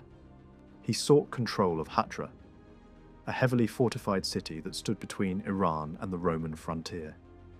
It had resisted even the strongest Roman emperors, and Ardashir himself failed to take it. But failure there did not slow him. Turning north, he secured wide regions in Madia and Gurgan, steadily extending his reach. Even when his advance was checked in Armenia, the danger remained unmistakable. The Roman provinces of Mesopotamia and Syria were now directly exposed. What made the situation more alarming was not simply military pressure, but instability within the Roman ranks themselves. Some Roman troops surrendered without resistance. Others abandoned their posts and joined the enemy. In Mesopotamia, discipline collapsed so completely that soldiers turned on their own commander and killed him. Disorder spread across the eastern frontier. Diplomacy failed. Letters and envoys could not persuade Ardashir to withdraw. When Rome finally prepared for war, the army itself began to fracture. Mutiny erupted, and in Syria there were even attempts to proclaim a rival emperor. The Persian advance had not only challenged Roman territory, it had shaken Roman authority from within. The emperor eventually restored a degree of control, but the larger problem remained unresolved. War became inevitable. Roman strategy aimed at a coordinated attack using 3 separate armies advancing from different directions. The emperor was meant to lead the main force in person, yet hesitation at the decisive moment led him to pass command to another. The result was disastrous. Ardashir personally led a stronger army against the central Roman force and destroyed it. The defeat was severe, remembered as a catastrophe that few could match. Meanwhile, the northern Roman army never even reached the battlefield. Harsh winter conditions in Armenia devastated it, killing many and crippling others. the surviving forces gathered at Antioch, preparing for another confrontation that never came. The war ended without a final clash, leaving both sides claiming success. In reality, neither side had achieved a decisive victory. Rome had managed to slow the Persian advance, but at great cost. Ardashir had inflicted a humiliating defeat and demonstrated that his new dynasty was a force to be reckoned with. Territorial gains would come later. What mattered immediately was survival and legitimacy. His rule was secure and his dynasty firmly established. For the Roman emperor, however, the outcome was far less stable. Within a short time, political failure and internal conspiracy led to his downfall, bringing an end to his reign and to the dynasty he represented. The death of that emperor opened the way for renewed Persian offensives. Ardashir seized the opportunity. Iranian forces moved quickly, capturing key strongholds across Mesopotamia. Important cities fell one after another, including major defensive centres that had long supported Roman power in the region. Hatra itself, once unconquerable, was finally taken. The capture of this city was more than a military success. It secured control over vital trade routes, linking India, the Persian Gulf, and the caravan networks of the Near East. At the same time, Ardashir expanded southward, reaching the coasts of eastern Arabia and strengthening his hold over maritime trade. These victories weakened Roman prestige and reshaped the balance of power across the region. While the West was under pressure, events in the East were equally significant. Long before Ardashir's time, migrations across Central Asia had reshaped entire regions. Nomadic movements had displaced earlier populations, and new states had emerged from the ruins of older ones. Among them was the Kushan kingdom, a powerful state that combined influences from Inner Asia, India, and the Hellenistic world. Its cities were marked by advanced irrigation systems, large agricultural networks, and active trade routes. Its coins reflected a blend of cultural traditions, drawing from Greek, Roman, and local models. Over time, however, this kingdom weakened. Gradually, parts of its territory fell under Persian control. Local rulers were retained but placed under Iranian authority, acting as intermediaries between the empire and the frontier. These eastern regions became a buffer zone, separating Iran from the unpredictable, nomadic world beyond. Cultural blending continued there, visible in coinage and titles that appealed to diverse populations. Meanwhile, the nomadic powers of the steppe were occupied with their own struggles. Conflicts in Inner Asia kept them from launching major westward movements for a time. This relative calm benefited the new Persian dynasty. With fewer immediate threats from the east, Ardashir was able to focus on consolidating his power. His achievements were not only military, he reshaped the structure of the Iranian state itself. The loose and decentralized system of the Parthians gave way to a far more centralized authority. Administration became more uniform. Coinage was standardized across the empire. Economic life was regulated more closely, with markets, agriculture, and infrastructure brought under stronger control. Large-scale irrigation projects expanded agricultural production. Military organization was strengthened, and communication across the empire improved. These changes created a more cohesive and durable political system. Language and administration also reflected this centralization. The written form of Middle Persian used a complex system that required trained specialists. Maintaining such a system demanded organization and discipline, something only a strong central government could provide. The rise of a bureaucratic class, capable of managing records and communication across a vast territory, became essential to the functioning of the state. At the heart of this new empire lay Mesopotamia, one of the richest regions in the ancient world. For thousands of years, irrigation had transformed its lands into a center of agriculture and trade. Its cities were dense, wealthy, and deeply connected to wider commercial networks stretching from Asia Minor to India. Control of this region provided immense resources. It meant food for armies, wealth for the treasury, and access to international trade routes. Ardashir understood its importance and made it a cornerstone of his power. He also established a new capital near the old Parthian centre. This city was heavily fortified with massive walls, towers, and defensive works. Its layout differed from earlier urban designs, reflecting both practical needs and a new vision of imperial authority. Within its walls, dense neighbourhoods, markets, and workshops formed a bustling urban environment, distinct from the more orderly cities of earlier periods. Ardashir's image of kingship was closely tied to religion. His monuments present him as a ruler, chosen by divine authority. Carvings show him receiving symbols of power directly from a supreme deity, emphasizing a connection between kingship and the divine order. These images also communicate a broader message. The king is not only a political leader, but a central figure in a cosmic struggle between good and evil. The religious system associated with his rule drew on older traditions but gave them new structure and importance. At its core was the belief in a single supreme deity, opposed by a destructive force. The world was seen as a battlefield between these two principles, with humanity playing a role in that struggle. Moral choice became central. Truth and righteousness aligned with the divine, while falsehood and disorder belonged to the opposing force. This vision of the universe gave religious meaning to political authority. The king was not simply a ruler. He was a defender of order in a cosmic sense. This religious identity was also tied to a broader sense of Iranian identity.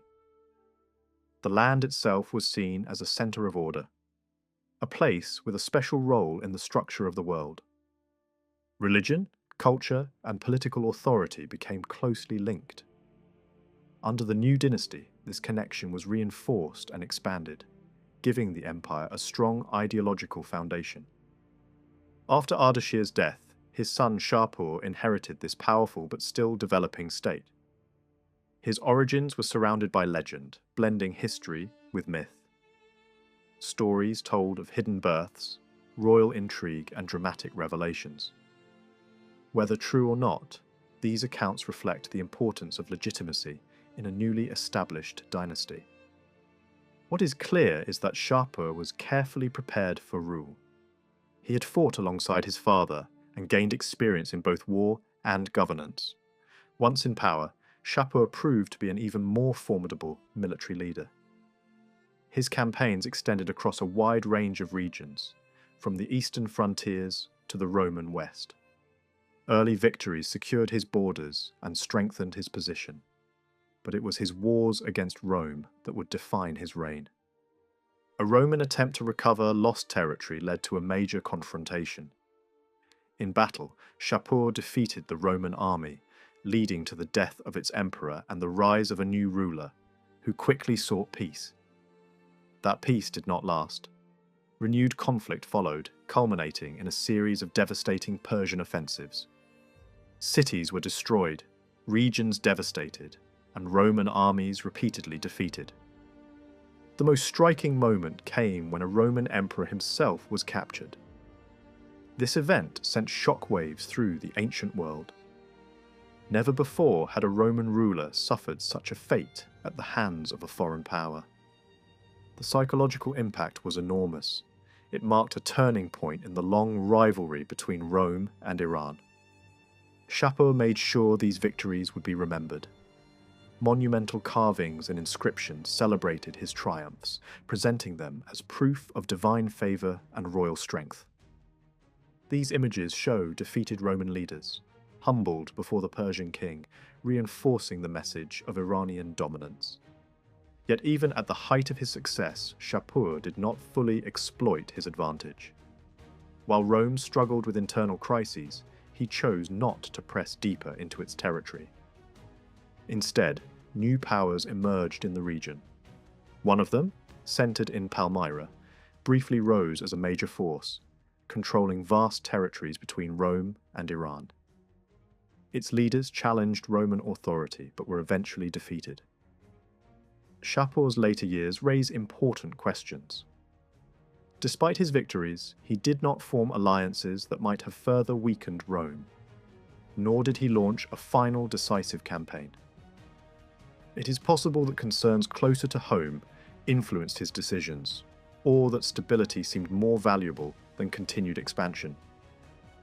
After his death, the empire entered a period of internal tension. A struggle emerged between religious figures competing for influence at court. One promoted a new spiritual movement that blended ideas from different traditions. The other defended the established religious order and sought to strengthen its authority. Their rivalry reveals both the strength and the fragility of the system Ardashir had created. A powerful centralized state now existed, but control over belief and ideology had become a new battleground. The renewed war between Rome and Iran opened without a clear breakthrough. Fighting broke out across several frontier zones, yet none of these early clashes decided the conflict. The city of Nisibis became the central focus. It was attacked again and again, enduring repeated sieges that drained the strength of the Persian army without delivering victory. The defenders held firm, supported not only by walls and weapons, but by discipline and determination.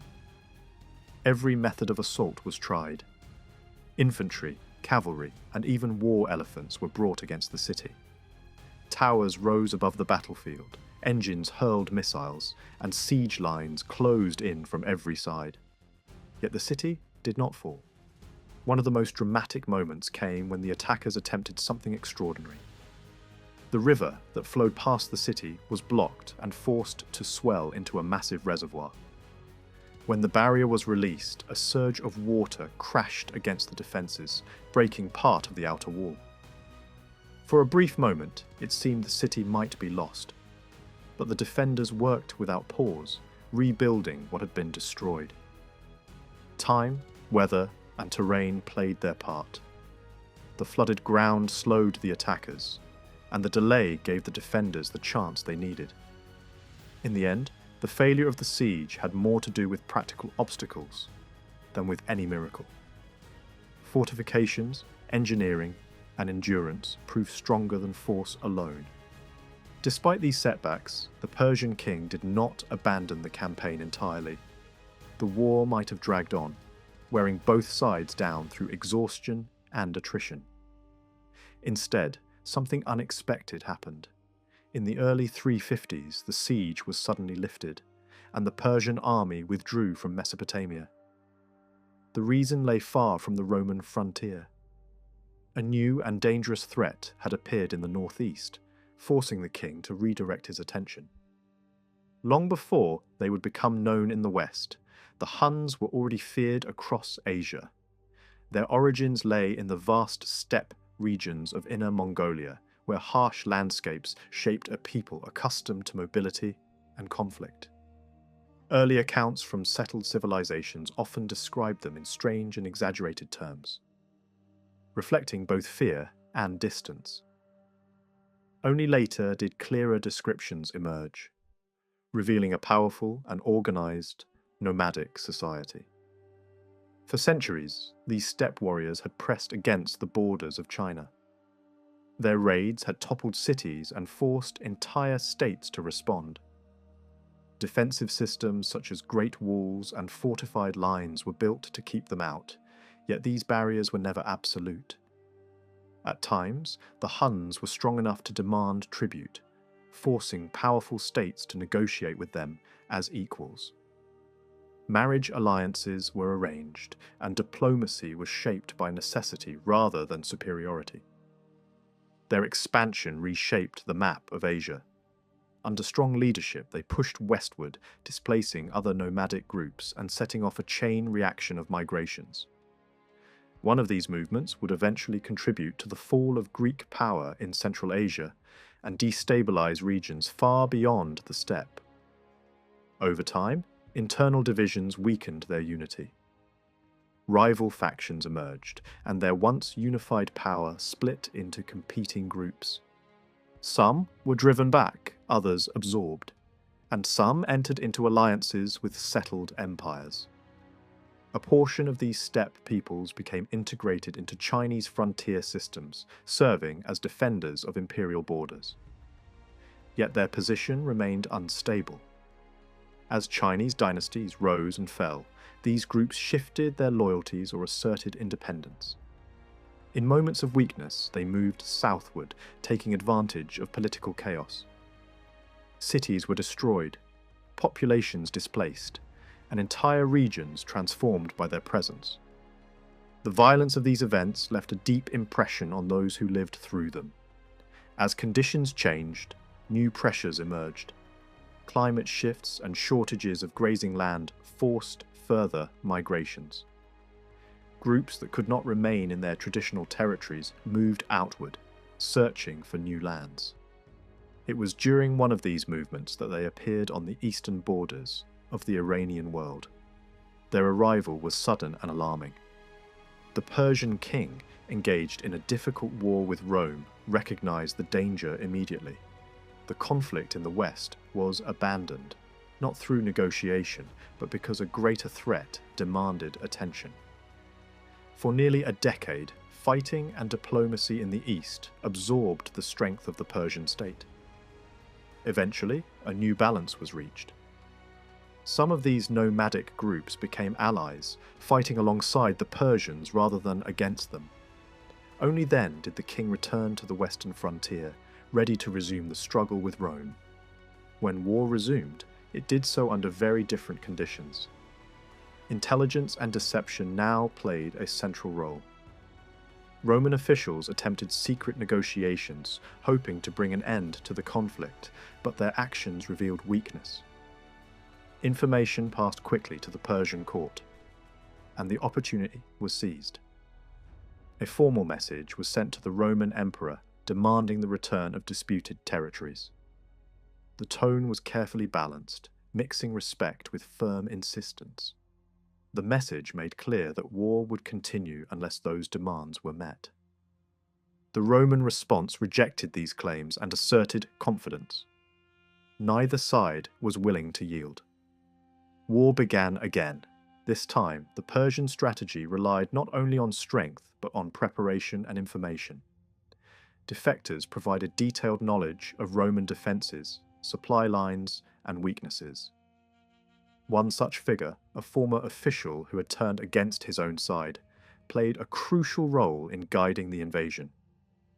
His knowledge allowed the Persian army to bypass fortified areas and strike where defences were weaker. The target was the city of Amida, a key stronghold in northern Mesopotamia. Its position made it vital for controlling movement across the region. The city was heavily fortified and well defended, but it was not prepared for the scale of the assault that followed. The siege lasted more than 2 months. Fighting was constant. Siege engines battered the walls. Defenders launched counterattacks, and both sides suffered heavy losses. Disease spread among the defenders, adding to the strain. Internal disagreements and uneven leadership weakened the Roman position. In the end, the city fell. Not through a final overwhelming assault, but through the collapse of part of its defences at a critical moment. Once the walls were breached, the outcome was inevitable. The fall of Amida marked a turning point, exposing the vulnerability of Roman defences and strengthening Persian confidence. The war did not end there. More cities fell, and the Roman position continued to deteriorate. Internal instability made matters worse. Leadership struggles and political upheaval weakened the empire's ability to respond. New emperors rose as others fell, and authority shifted rapidly. Amid this chaos, a new Roman ruler emerged with ambitious plans. He aimed not just to defend, but to strike deep into Persian territory. His strategy was bold. He would advance directly toward the Persian capital, supported by multiple forces and install a rival claimant on the throne. It was an ambitious plan that required speed, coordination, and a degree of luck. At first, the advance seemed successful. Cities fell, defences were overcome, and the Roman army moved steadily forward. But the deeper it went, the more dangerous the situation became. Supply lines stretched thin. The terrain grew more hostile, and the enemy did not meet them in a decisive battle. Instead, they withdrew, avoided confrontation, and allowed the invaders to push further into unfamiliar ground. At a critical moment, the Roman emperor made a fateful decision. Believing victory close, he ordered the destruction of his own fleet, cutting off the possibility of retreat. The army moved forward, but soon found itself isolated. Food ran short. The countryside had been stripped of resources. The enemy closed in, not with a single blow, but through constant pressure. Near the Persian capital, a battle was fought. The Roman army managed to hold its ground, even inflicting losses, but it could not take the city. The defenders withdrew behind strong walls, while the surrounding lands were devastated to prevent further advance. The invaders were trapped in hostile territory with no easy way out. Retreat became the only option. As the army withdrew, it was harassed continuously. Skirmishes broke out day after day. Supplies dwindled. Morale collapsed. During one of these encounters, the emperor himself was struck down. His death marked the end of the campaign. A new leader was chosen, but his position was weak.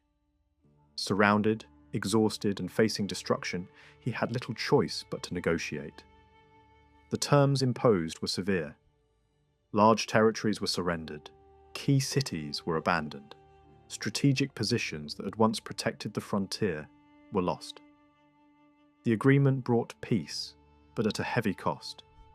For the people living in those regions, the consequences were immediate and harsh. Entire populations were forced to leave their homes. Cities that had stood for generations were emptied in a matter of days. Families fled with whatever they could carry, leaving behind everything else. The emotional impact was as great as the political one. Loss, displacement, and uncertainty spread across the land. The balance of power shifted. Persia now controlled key routes and strongholds. The frontier moved westward, and Roman defences were weakened. The agreement that ended the war would hold for decades, giving Persia time to strengthen its position. At the same time, influence in neighbouring regions grew. Armenia became a contested zone, its rulers caught between two great powers. Alliances shifted, rulers were overthrown, and the country itself would eventually be divided. Political struggles were intertwined with cultural and religious tensions, making the situation even more complex. Yet even as success was achieved in the west, new dangers emerged in the east. The same nomadic forces that had once threatened the empire returned with renewed strength. Battles were fought and defeats were suffered. In one engagement, the Persian army was overwhelmed. In another, it was almost completely destroyed. Only a handful survived to tell the story. These defeats had serious consequences. The buffer zones that had once protected the empire collapsed. Control over eastern regions weakened, and the frontier became exposed once again. The balance that had been carefully maintained began to break down. Despite these challenges, the achievements of the Persian king remained significant. He had restored the strength of his state, defeated powerful enemies, and expanded his influence across vast territories. His victories reshaped the political landscape of the Near East. But those victories came at a cost. War had devastated large regions. Fields were destroyed, canals damaged, and entire areas left in ruin. Recovery would take time. After his death, a period of relative peace allowed for rebuilding. Infrastructure was repaired, defences strengthened, and the foundations of the empire secured once more. When the Sassanian rulers secured control over Iran, their first priority was to rebuild and protect the lands that truly sustained their power. Western Iran, especially the low plains of Mesopotamia, stood at the center of this effort. This region was not only the political heart of the empire, but also its economic foundation. Vast agricultural lands, fed by the great rivers, produced the wealth that supported the state and its army. The rulers understood that without these fertile lands, their empire could not survive. For centuries, the lands of Babylon had been known for their richness. The soil was incredibly fertile, but it depended entirely on human effort. Rain was scarce, so water had to be carefully directed through canals from the Euphrates and Tigris. Under Sassanian rule, this irrigation system became more advanced than ever before. Canals stretched across the land in complex networks, feeding fields of grain and sustaining entire communities. These systems were not simply maintained, they were expanded and refined on a massive scale. Agriculture flourished, and with it, the strength of the empire. At the same time, the Sassanians focused heavily on defense. The western frontier, which faced the Roman world, was fortified with great care. Natural barriers like rivers were reinforced with man-made structures. Strongholds rose along key routes, and cities were turned into defensive centers. Fortified lines guarded the approaches to the capital, ensuring that any invading force would face obstacles long before reaching the heart of the empire. The destruction caused by earlier conflicts had made these defenses even more necessary. Campaigns by Roman armies had damaged many fortresses, but these were quickly repaired and strengthened. Strategic locations along rivers and trade routes were secured, and former enemy fortifications were often taken over and reused. The goal was clear: to create a continuous and reliable defensive system that could withstand future threats. Beyond the western frontier, the empire faced another kind of danger. From the north and east came nomadic groups from the vast steppe. These were not settled societies, but mobile warriors, capable of sudden and devastating attacks. For a time, the Sassanians had focused mainly on their rivalry with Rome, but this new threat forced a shift in strategy. In the late 4th century, these nomadic invasions reached deep into the empire. They moved through mountain passes, crossed rivers, and spread destruction across wide regions. Villages were burned, fields were ruined, and people were taken captive. Even areas close to the capital were threatened. These attacks revealed a critical weakness. The natural defences of Iran were not enough. In response, the Sassanian state launched one of the largest defensive projects in ancient history. Massive walls, fortresses, and fortified passes were constructed across vulnerable regions. The Caucasus became a key focus. This mountainous area contained narrow routes that invaders could use to enter the empire. By blocking these passages with walls and strongholds, the Sassanians aimed to control movement and prevent large-scale invasions. These fortifications were not simple structures. They were enormous in scale and carefully planned. Walls stretched across valleys and along coastlines, reinforced by towers placed at regular intervals. Fortresses were built to house troops and serve as command centers. In some places, entire defensive systems were created, combining walls, moats, and natural terrain into a single barrier. One of the most impressive examples was a massive wall built along the eastern shores of the Caspian region. This structure extended for many miles, forming a clear boundary between the settled lands of the empire and the open steppe beyond. It was supported by numerous forts and garrisons, creating a continuous line of defense. Behind these walls, agriculture continued, protected from the threat of sudden raids. The construction of such defences required immense resources. Large numbers of workers, soldiers, and administrators were involved. Supplies had to be transported, materials gathered, and plans coordinated across vast distances. This level of organization shows how powerful and centralized the Sassanian state had become. It was no longer a loose collection of territories, but a highly structured empire capable of large-scale planning and execution.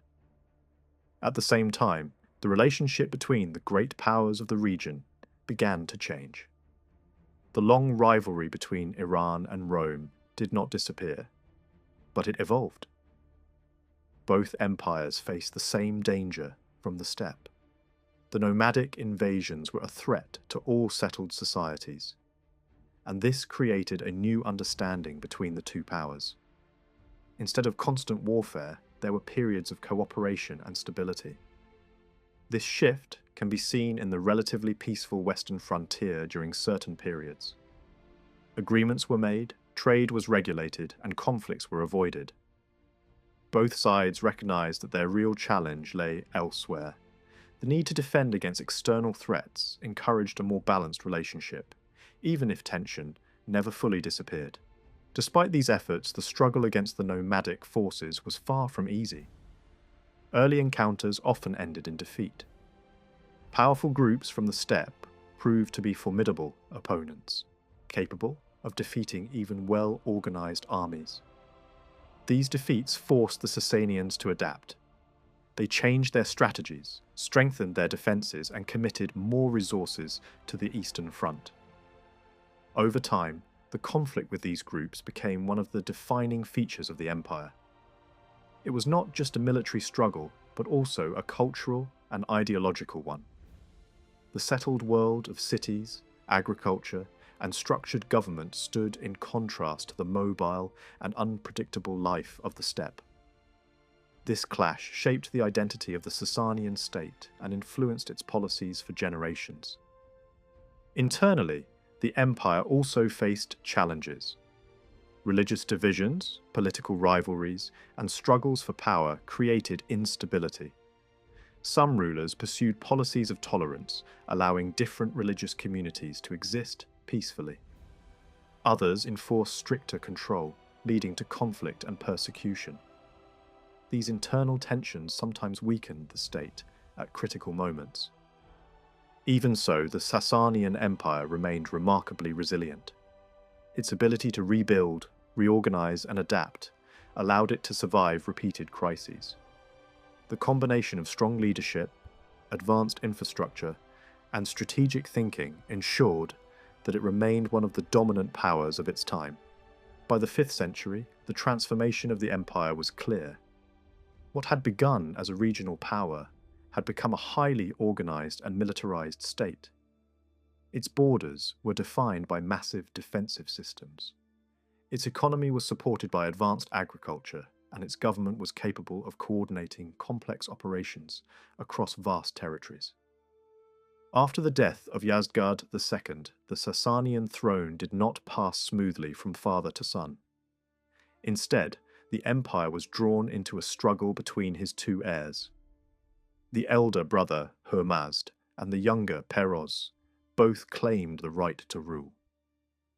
For a brief moment, Hormazd seems to have secured the crown, ruling for a short and uncertain period. Yet power in the capital may not have rested fully in his hands. There are hints that their mother, Daynak, held authority in Ctesiphon, while her sons contested control of the wider empire.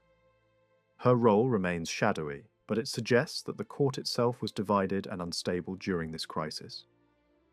Even in the midst of this internal conflict, the wider political world did not stand still. The Caucasus continued to play an important role in imperial strategy.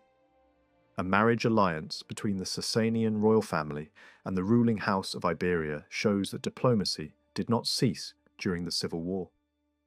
Such alliances reveal how vital that region remained, acting as both a frontier and a bridge between Iran and its northern neighbours.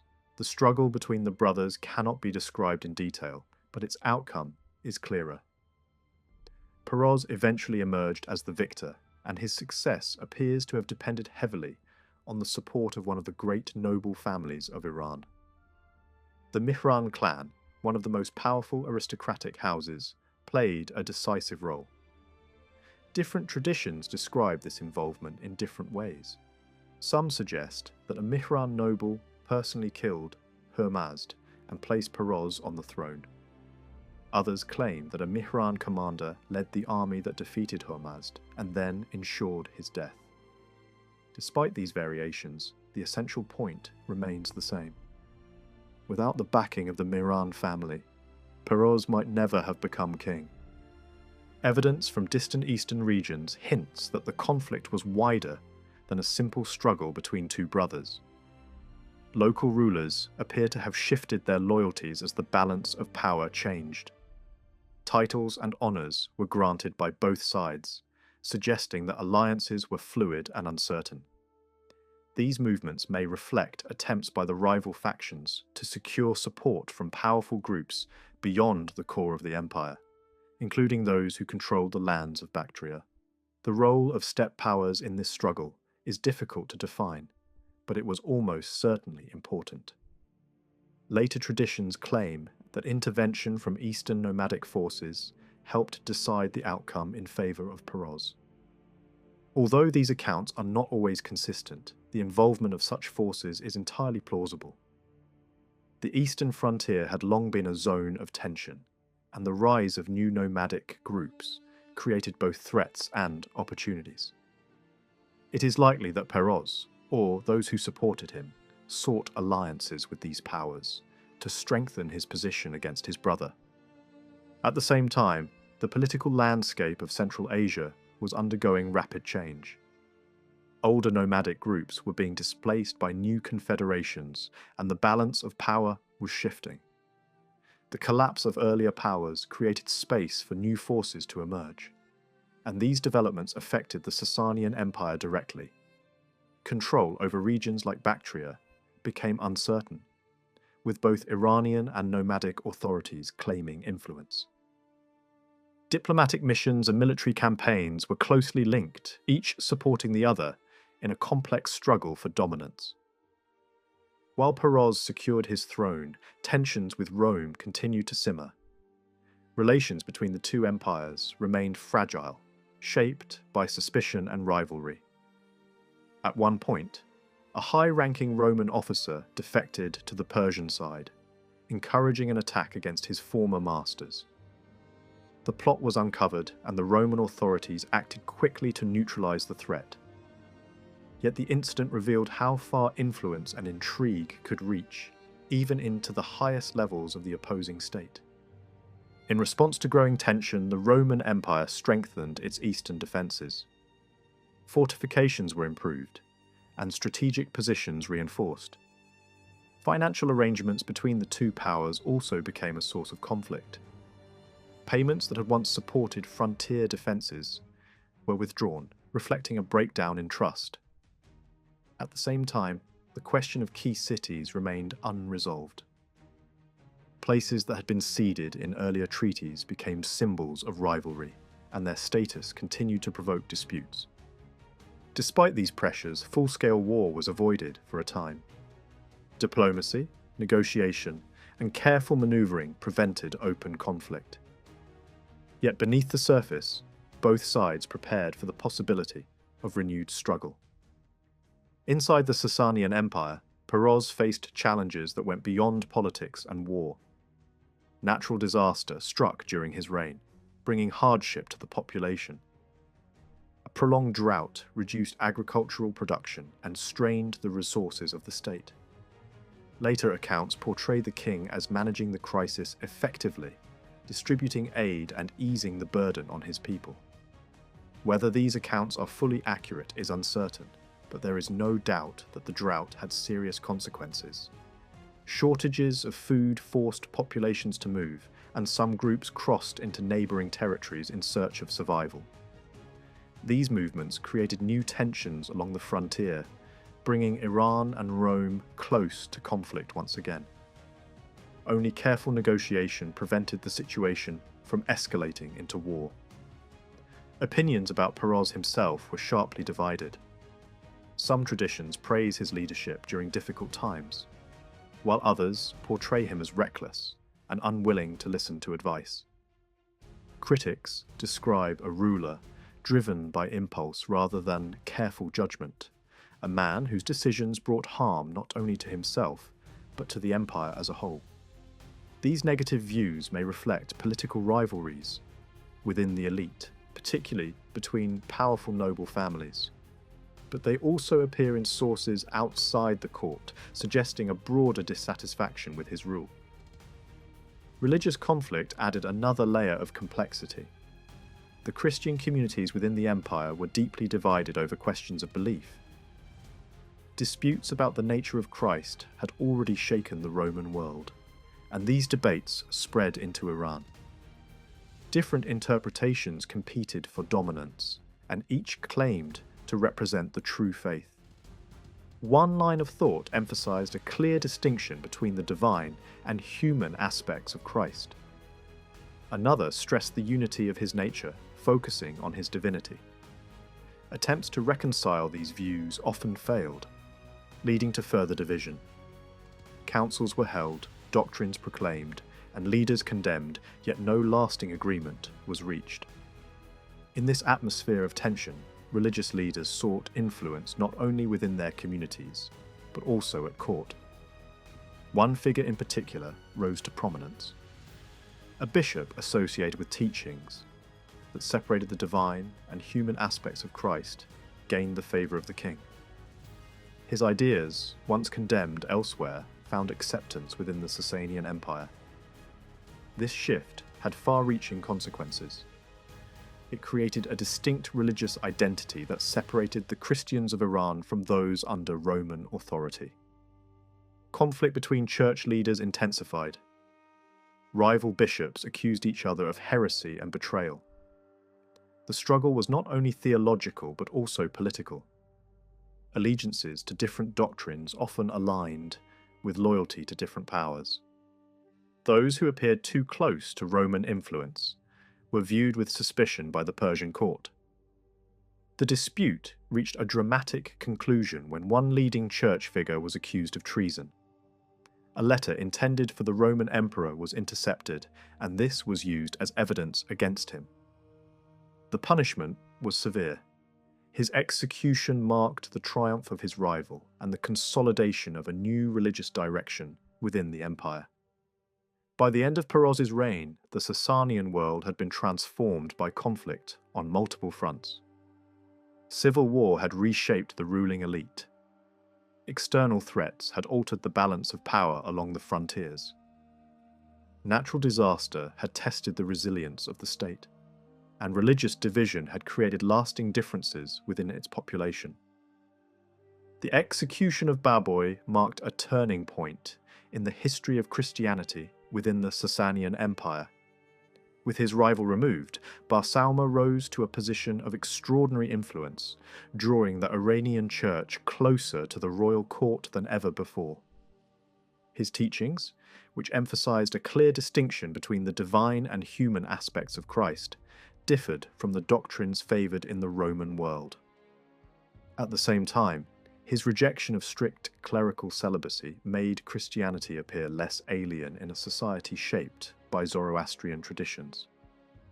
This combination of theological and social adaptation helped him gain the favour of the monarchy.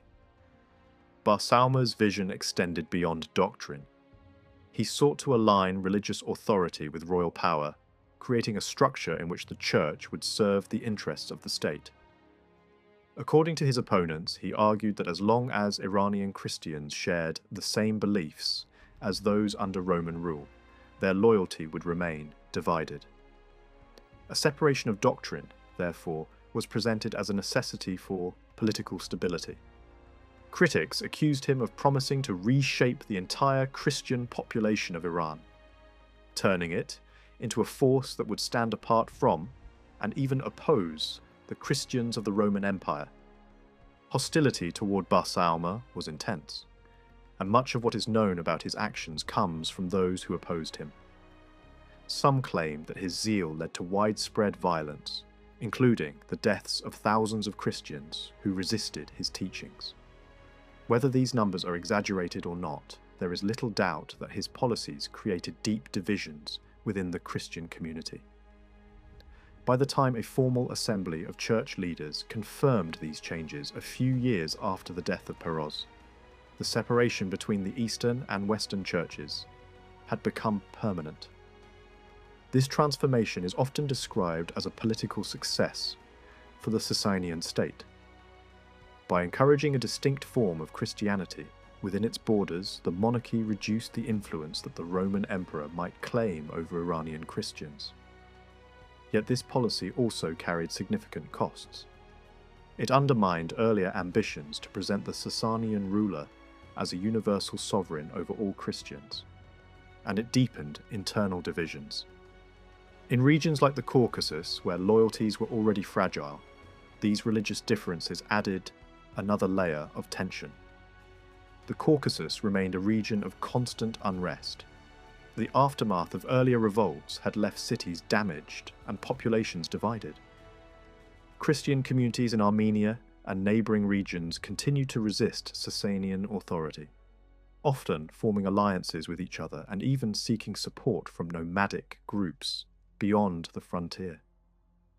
In some cases, these alliances proved effective enough to challenge imperial control directly. Fortresses were captured, garrisons destroyed, and key defensive positions lost. For a time, local leaders held these strongholds, using them as bases for further attacks.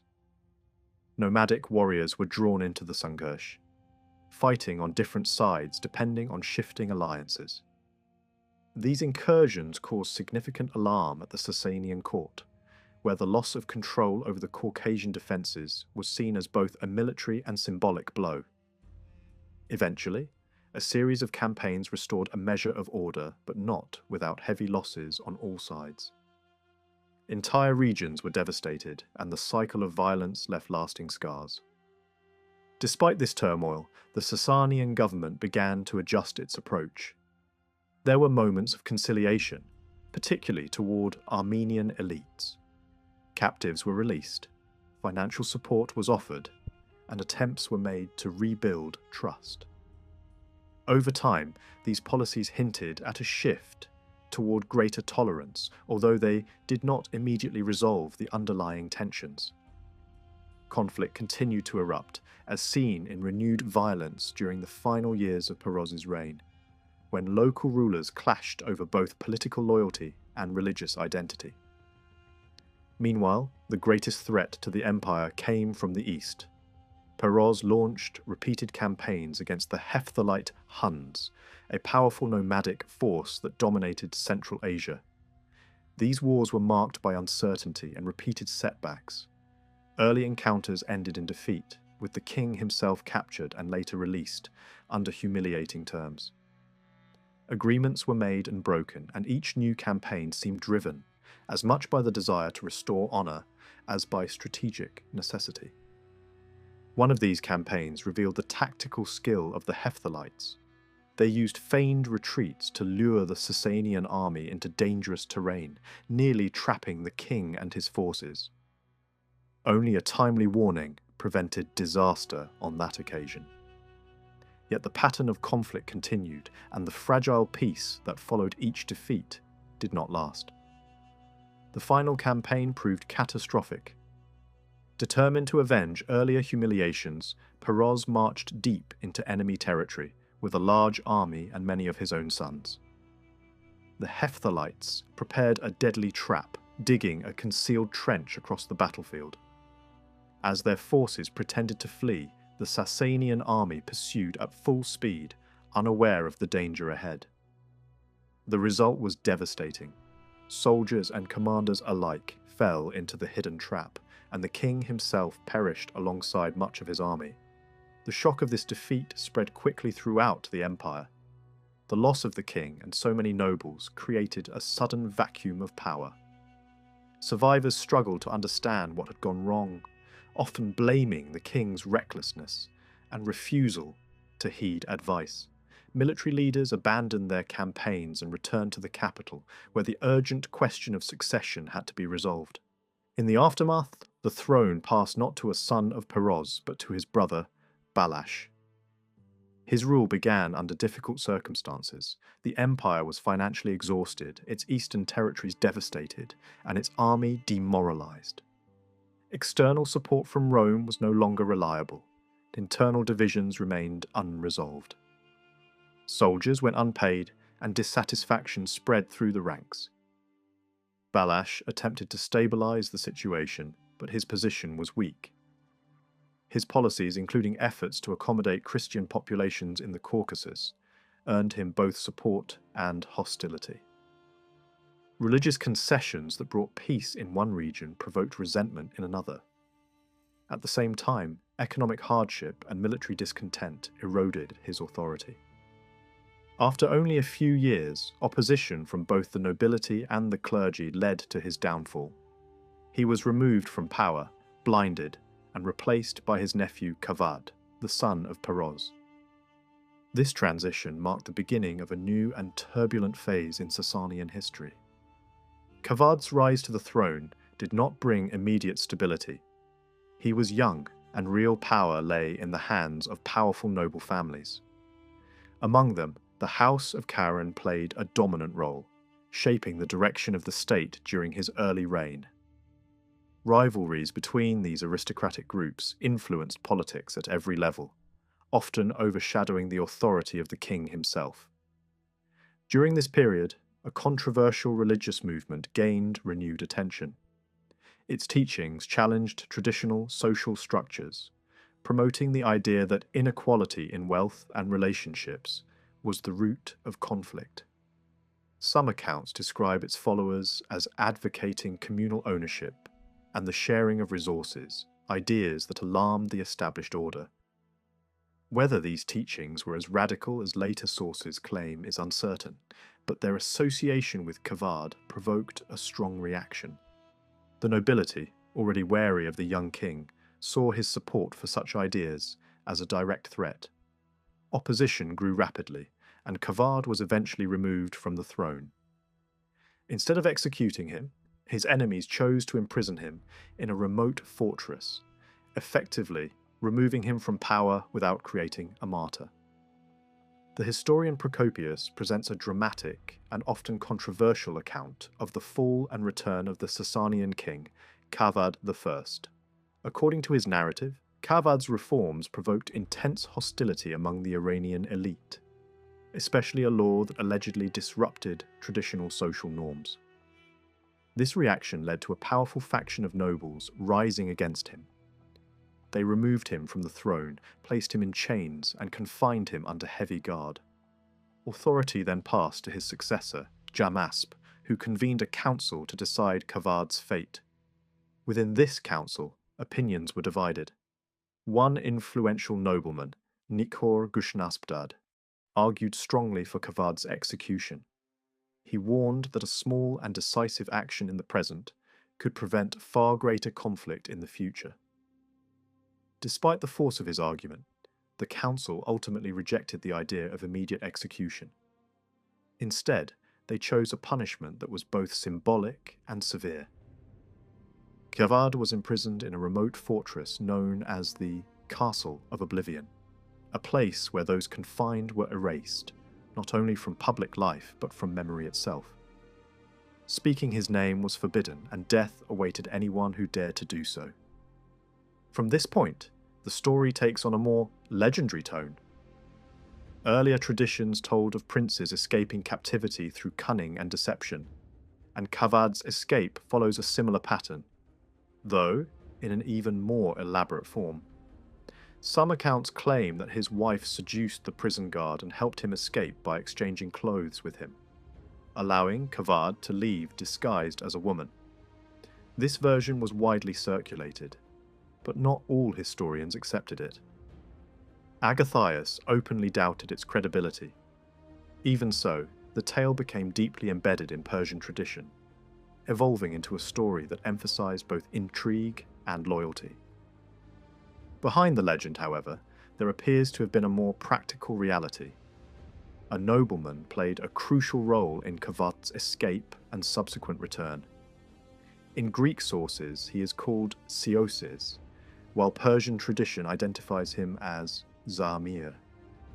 This figure organized the escape carefully, waiting near the fortress with horses and men prepared for a rapid departure. Once Kavad was free, they fled eastward to seek refuge among the Hephthalites, a powerful group often referred to as the Huns of Central Asia. In exile, Kavad negotiated an alliance that would ultimately restore him to power. A political marriage strengthened this agreement, and with the support of a large Hephthalite force, he returned to Iran. His comeback was swift and decisive. One of his first actions was to take revenge on those who had opposed him. Nikhor Gushnasbdad, who had once urged his execution, was put to death almost immediately. Others were removed or replaced, and the political order was reshaped to secure Kavad's authority. Jamasp, who had ruled in his place, was deposed and either blinded or forced to abdicate. Kavad did not forget those who had remained loyal.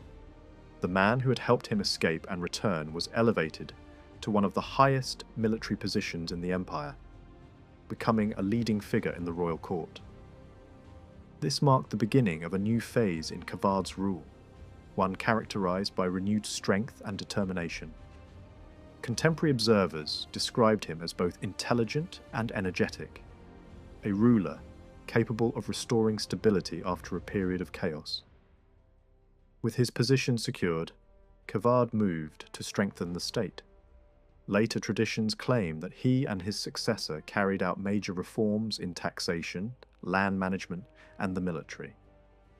These accounts suggest a transition to a more organized system of taxation and the development of a permanent army. However, modern analysis indicates that many of these claims are exaggerated. The Sassanian Empire already possessed a complex economy and a capable military structure long before these supposed reforms. What does seem more certain is that changes were made to improve efficiency and control. Taxes began to be collected in a more systematic way, often in money rather than goods. This shift likely made administration easier and more predictable, though it may also have placed new pressures on farmers. Different social classes were taxed at different rates, reinforcing existing hierarchies within society. At the same time, efforts were made to reduce corruption by introducing oversight and documentation in tax collection. Military organization also appears to have evolved. Instead of relying on a single supreme commander, authority was divided among several regional generals. This allowed the empire to respond more effectively to threats on multiple fronts. Each commander oversaw a specific region and operated with a degree of independence while still remaining under the authority of the king. Evidence from seals, coins, and later geographical works supports the idea that the empire was divided into 4 main military zones. As Kavad consolidated his power internally, attention turned outward. For decades, peace had prevailed along the frontier with the Roman Empire. That stability came to an end early in the 6th century. The reasons for the conflict were complex and not entirely clear. Financial pressures played a major role. The Sassanian state was required to pay tribute to the Hephthalites, and securing the necessary resources became increasingly difficult. Diplomatic efforts to obtain financial support from the Romans failed, and tensions escalated rapidly. At the same time, the condition of Roman defences along the eastern frontier had deteriorated. Raids and reconnaissance missions revealed weaknesses that could be exploited. There were also broader psychological factors at play.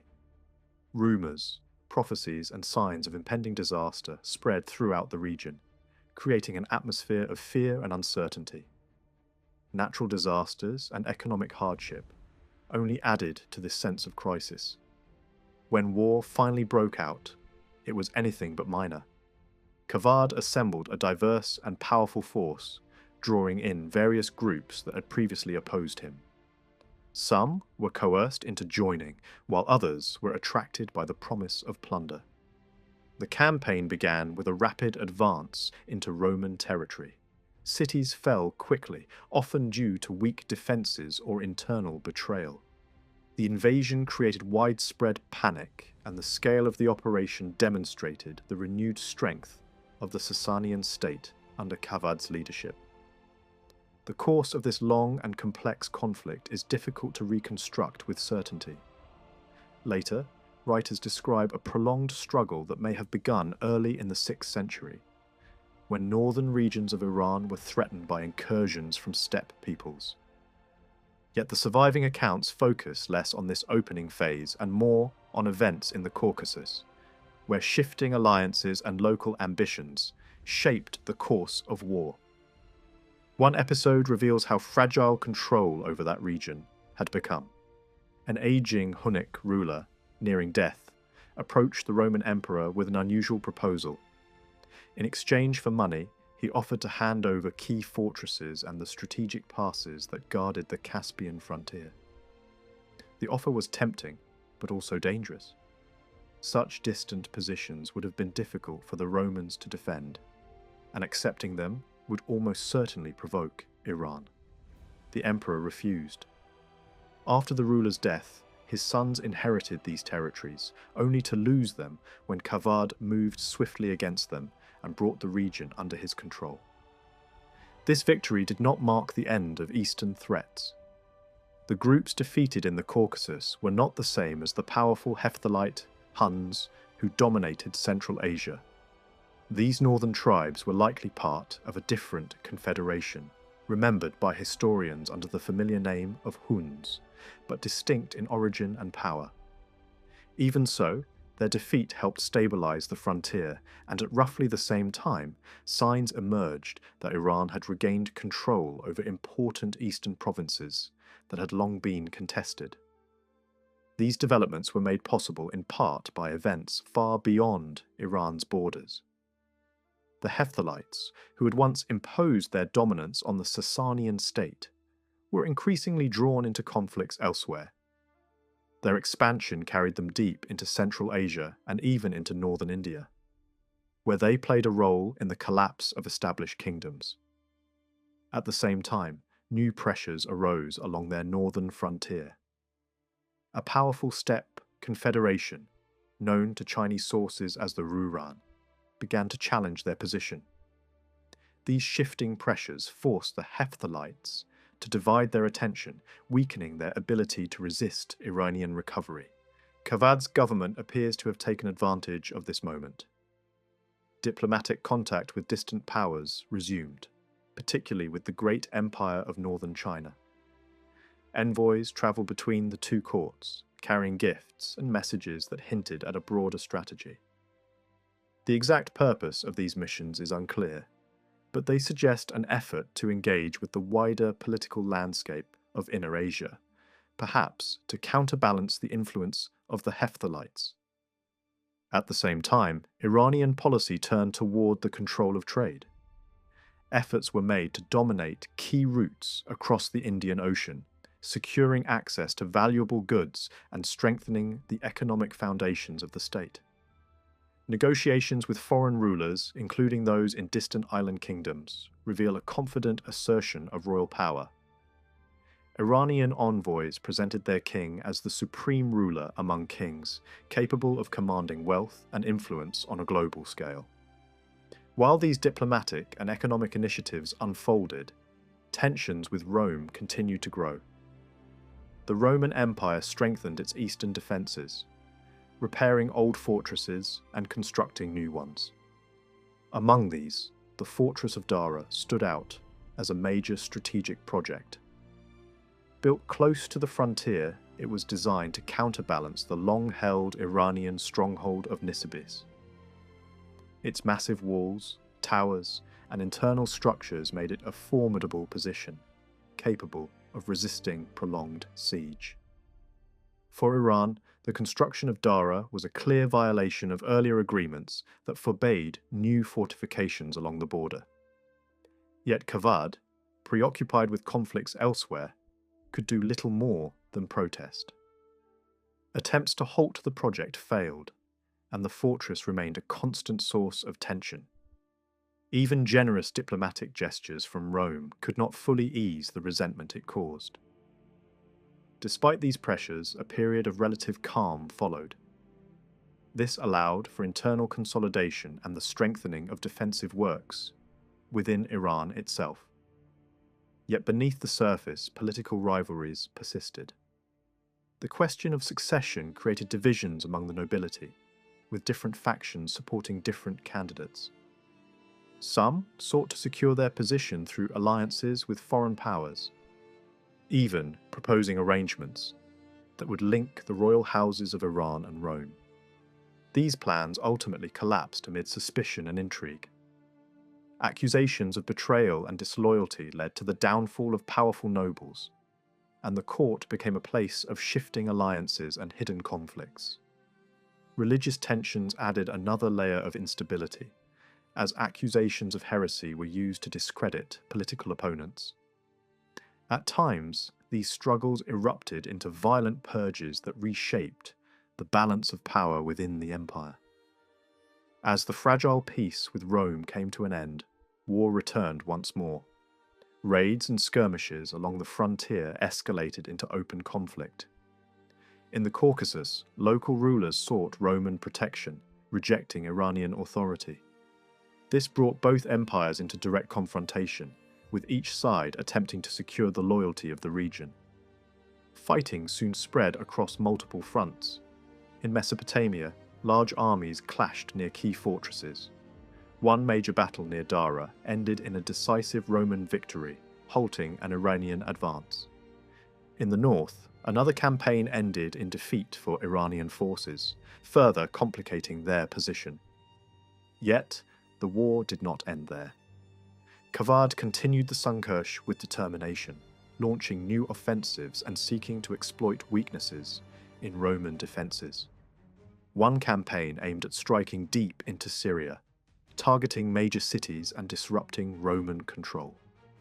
Although initial advances met with some success, the campaign ultimately stalled. A major battle near the Euphrates resulted in heavy losses on both sides, and while the Romans were pushed back, they avoided total collapse. Further north, attempts to capture fortified cities met with failure. Siege operations proved difficult and costly, and even when temporary gains were made, they could not be sustained. Roman counterattacks added to the strain, capturing key positions and disrupting Iranian plans. As the years passed, both empires grew weary of the conflict. Resources were stretched, armies exhausted, and decisive victory remained elusive.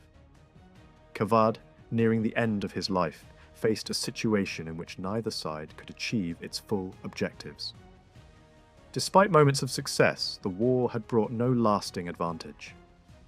In the end, the struggle between Iran and Rome during this period reveals a world of constant tension and shifting power.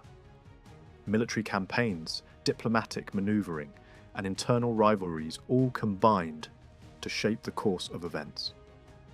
Kavad's reign, marked by both ambition and challenge, stands as a vivid example of the complexity of power in late antiquity.